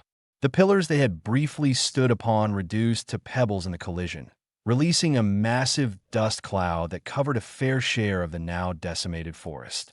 As the group tried to catch their breath, a boulder flew out of the dust cloud in their relative direction. The group easily dodged it, Guy diving under it while the rest dived to the sides, expecting Naruto to use this as a distraction for a follow-up attack. Oh, if only Guy knew. As the boulder spiraled, it revealed to show Naruto, who had been previously clinging to its surface. Guy barely noticed his presence and turned around to block as Naruto sent a devastating punch his way that sent him flying. Not long after he had jumped off the boulder, did several exploding tags placed on it detonate, sending the other shinobi out of the way as they dodged the hail of shrapnel. Naruto quickly darted towards Kushina, only to have Neji cut him off with a gentle fist strike.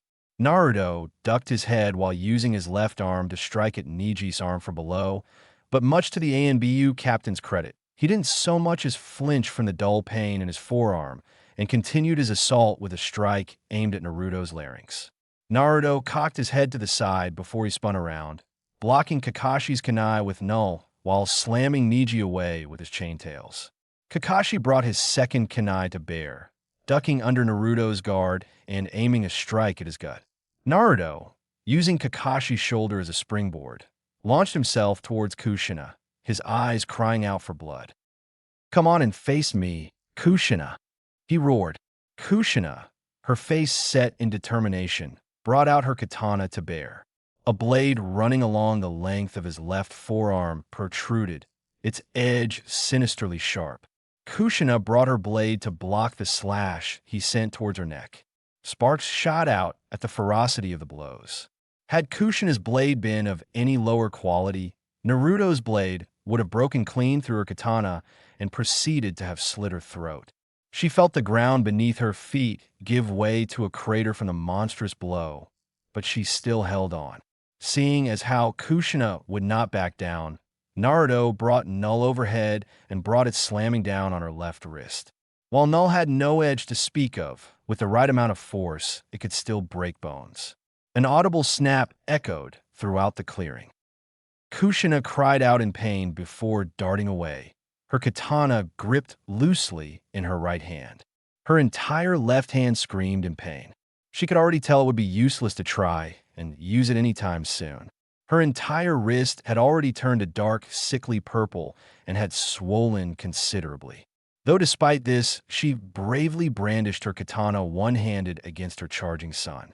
Unfortunately for her, mercy was one thing Naruto did not hold for her. That much was evident in the force behind his blows. With each strike she deflected, her arm rang with the vibrations. She could feel her hand growing numb just from the first few blows. At one particular blow, Naruto leaned in, applying his weight to his blade, making Kushina tremble beneath the force while leering in her face.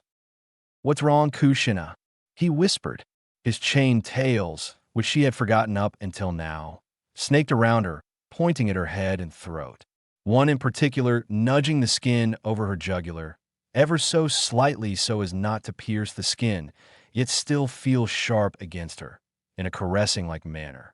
Her eyes dilated as her knees started to quiver. No, it couldn't end this way. Not now. Not after just barely finding her son again. She started to sob uncontrollably. "Are you afraid, Kushina? Just a flick? That's all I need, and your life is over." He hissed. "Don't worry, dear. I won't let it end that quickly." He seethed, one of his tails darting towards her left leg and slicing a deep gash on her thigh before landing a punishing kick on her left side, crushing her kidney and winding her. Kushina gasped in pain, her prop katana the only thing stopping her from collapsing. She bled like a stuck pig and tried to limp away, only to be grabbed by her hair and slammed face first into the ground. This was repeated several times until he shifted his grip to lift her by her throat. Her beautiful face marred by blood paled in fear. She frantically tried to claw away at the hand holding her, desperate to get away. His eyes danced with mirth at her attempts. He cocked his right hand back, his hand pointed like the tip of a spear. "Goodbye, mother," he growled, before thrusting his hand through her chest, straight through her heart.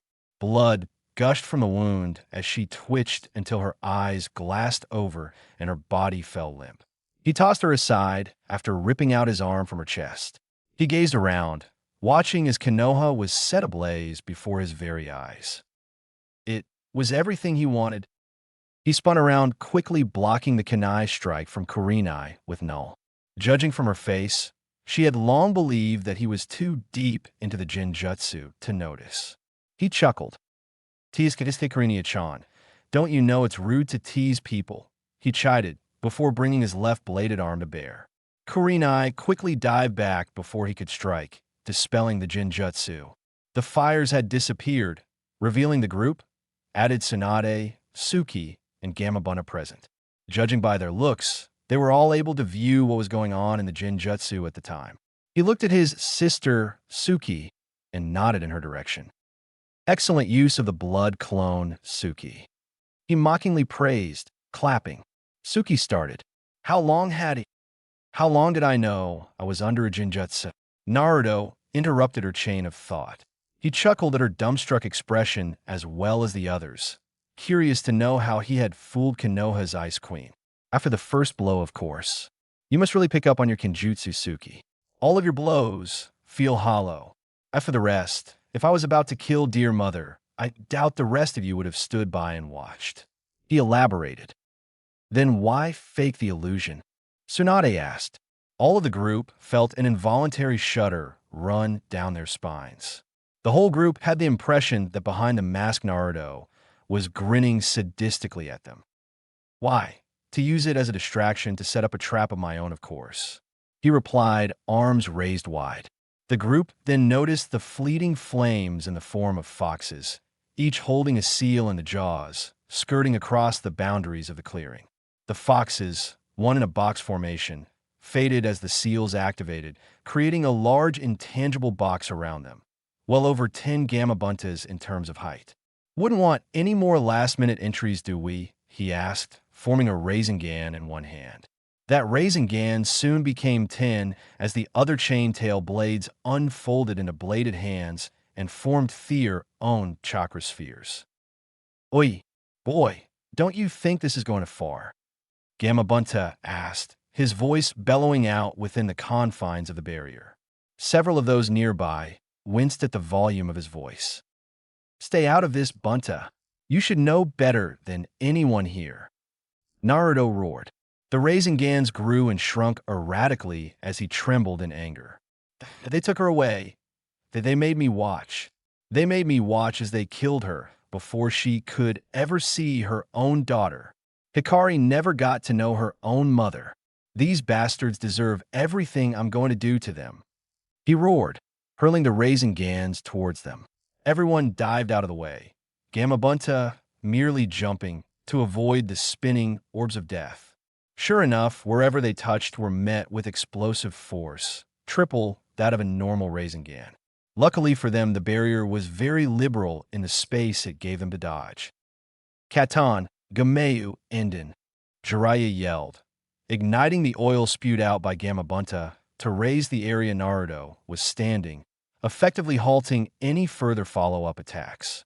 The grass, short and dry for weeks, proved to be great fuel to further aid the fire technique, soon turning the area ablaze, granting them a few minutes of reprieve.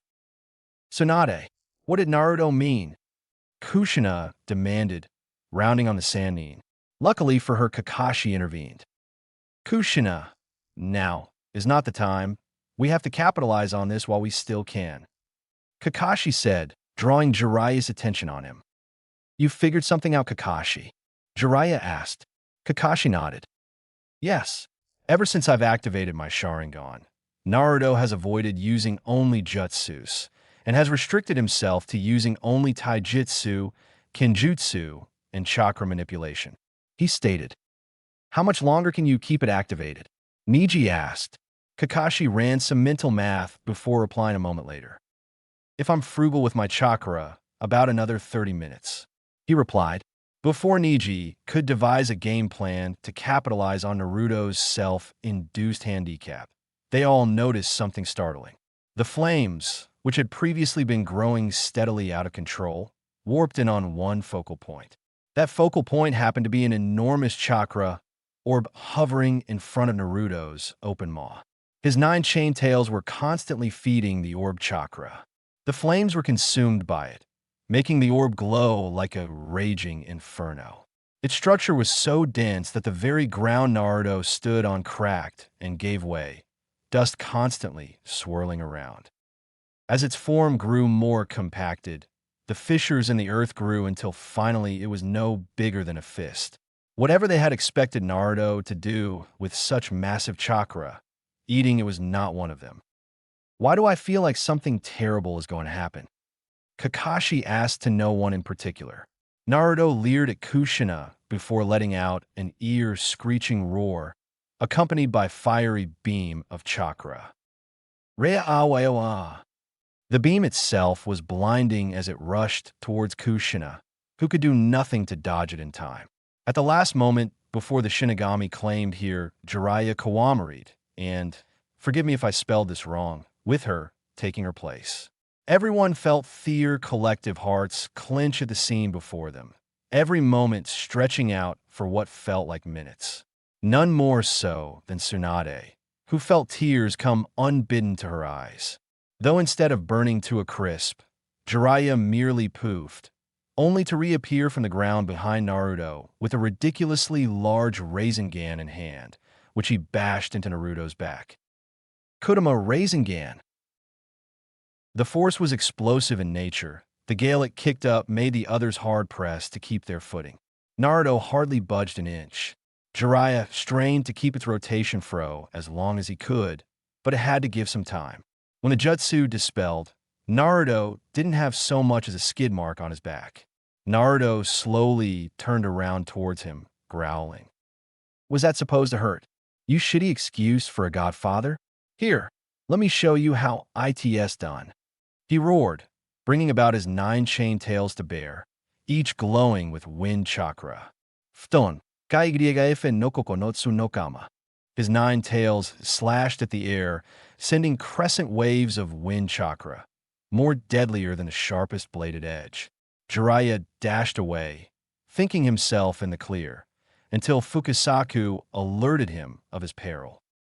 "You idiot! Behind you!" the old toad scolded, raping Jiraiya on the head. "Ow! What's the OHSHID?" Jiraiya yelled, as he saw that the wind blades arc and curve towards him and the rest of the group. Everyone sprang into action, ducking and diving the blades, although they proved to be relentless. Gamabunta was the most hard-pressed to dodge. Kushina had enough and brought her katana in an overhead slash, cleaving one in two. For a second, it looked like it worked, until the halves exploded in a hail of needles, igniting the others in a series of overlapping explosions. When everything died down, the group, even Gamabunta, lay injured on the ground.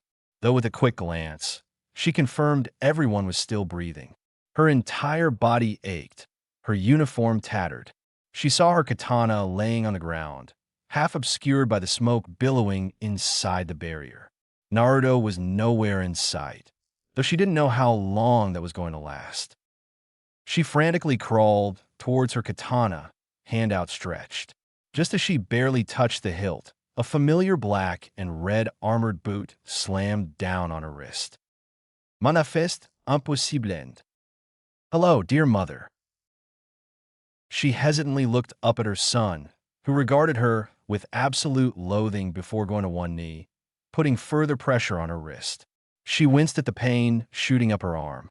He looked at her silently before smearing his fingers in one of her many wounds, drawing an intricate pattern of seal arrays on her forehead. For once in her life, she didn't know what to do. After giving the seal a once-over, One of his chain tails hovered near her throat. Any last words, mother? Kushina shocked at the severity and coldness of his tone. I will always love Dash. Goodbye. At the last second, where her life would have ended, where she would never see her son or daughter again, Naruto turned around to block a stride from a blonde kunoichi. Naruto, stop this, she yelled. Whoever this kunoichi was, it seemed she was familiar with her son. Once we're done with this thing, I'm going to smack that dough from here to IWA. Sasuke cursed. The automaton was proving to be extremely difficult to deal with.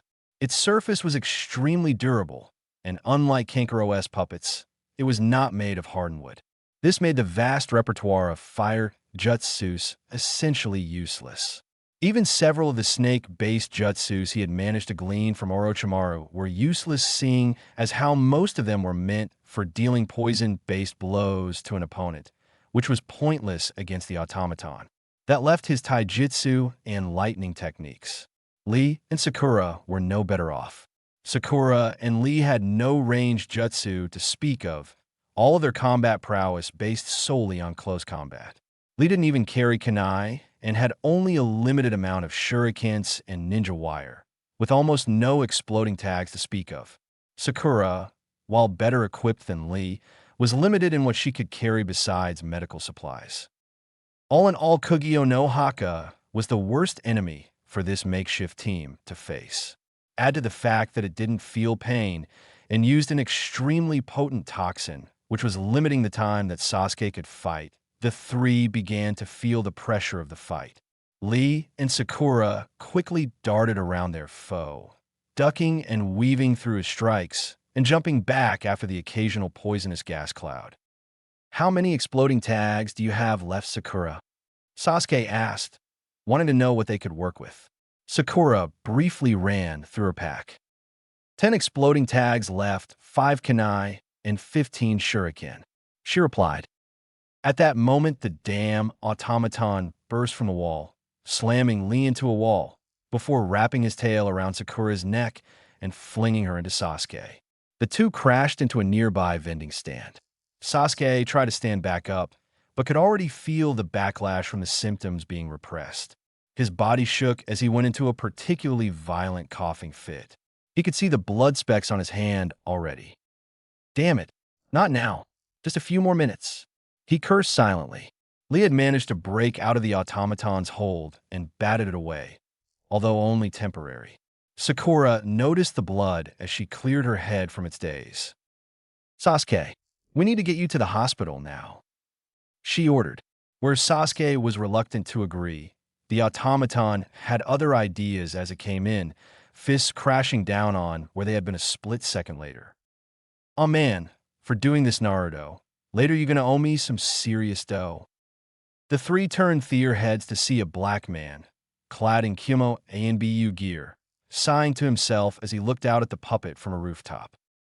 Joe, Mafuka, you better think again before messing with me, brother. Fuinjutsu, Okutapasu Haruto, be wrapped, spewing out globules of ink that took the form of clones of him, who proceeded to put various combined pinning holds on the automaton. It struggled briefly before the ink swallowed it, freezing it in place. Oh yeah, that's what I'm talking about. Don't worry, fans. No need to shout, be yelled, looking at the three with an expectant manner. He slumped his shoulders at the lack of applause. All right, fine, be that way, I ain't gonna whine, he said dejectedly.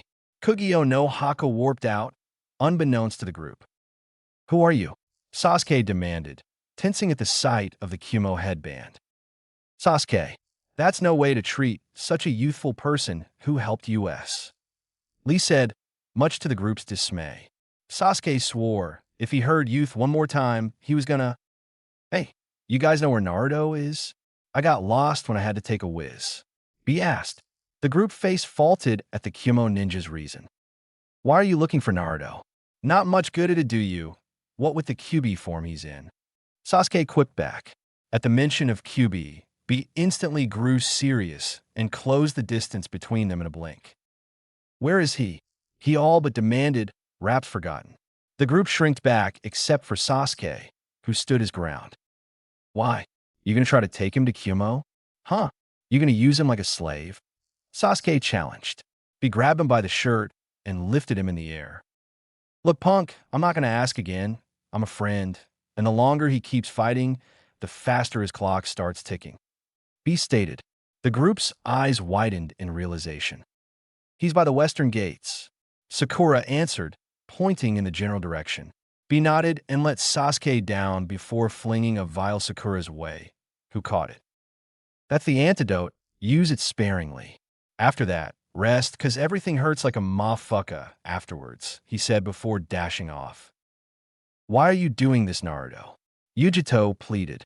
Naruto batted her away with no. I'm only doing to them what they deserve, he roared, before turning back to Kushina. At that moment, B burst through the barrier, his 8 tails activated and pulled Naruto into a full Nelson. Not you too, B, he yelled in agitation.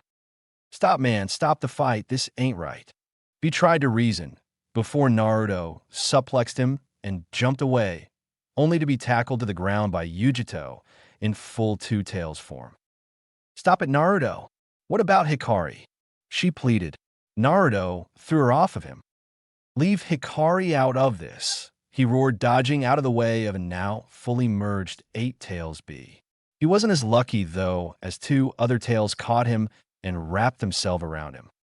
IT has everything to do with Hikari. You know that, Yujito retorted. You're killing yourself. You only have 4 years left as it is. Don't you think Hikari would be devastated knowing you're purposely hurting yourself? Shut up. No, we won't. I'm doing this for her. If not for them, she would still have a mother, he screamed vehemently. She doesn't care, though. She has you, and that's all that matters to her.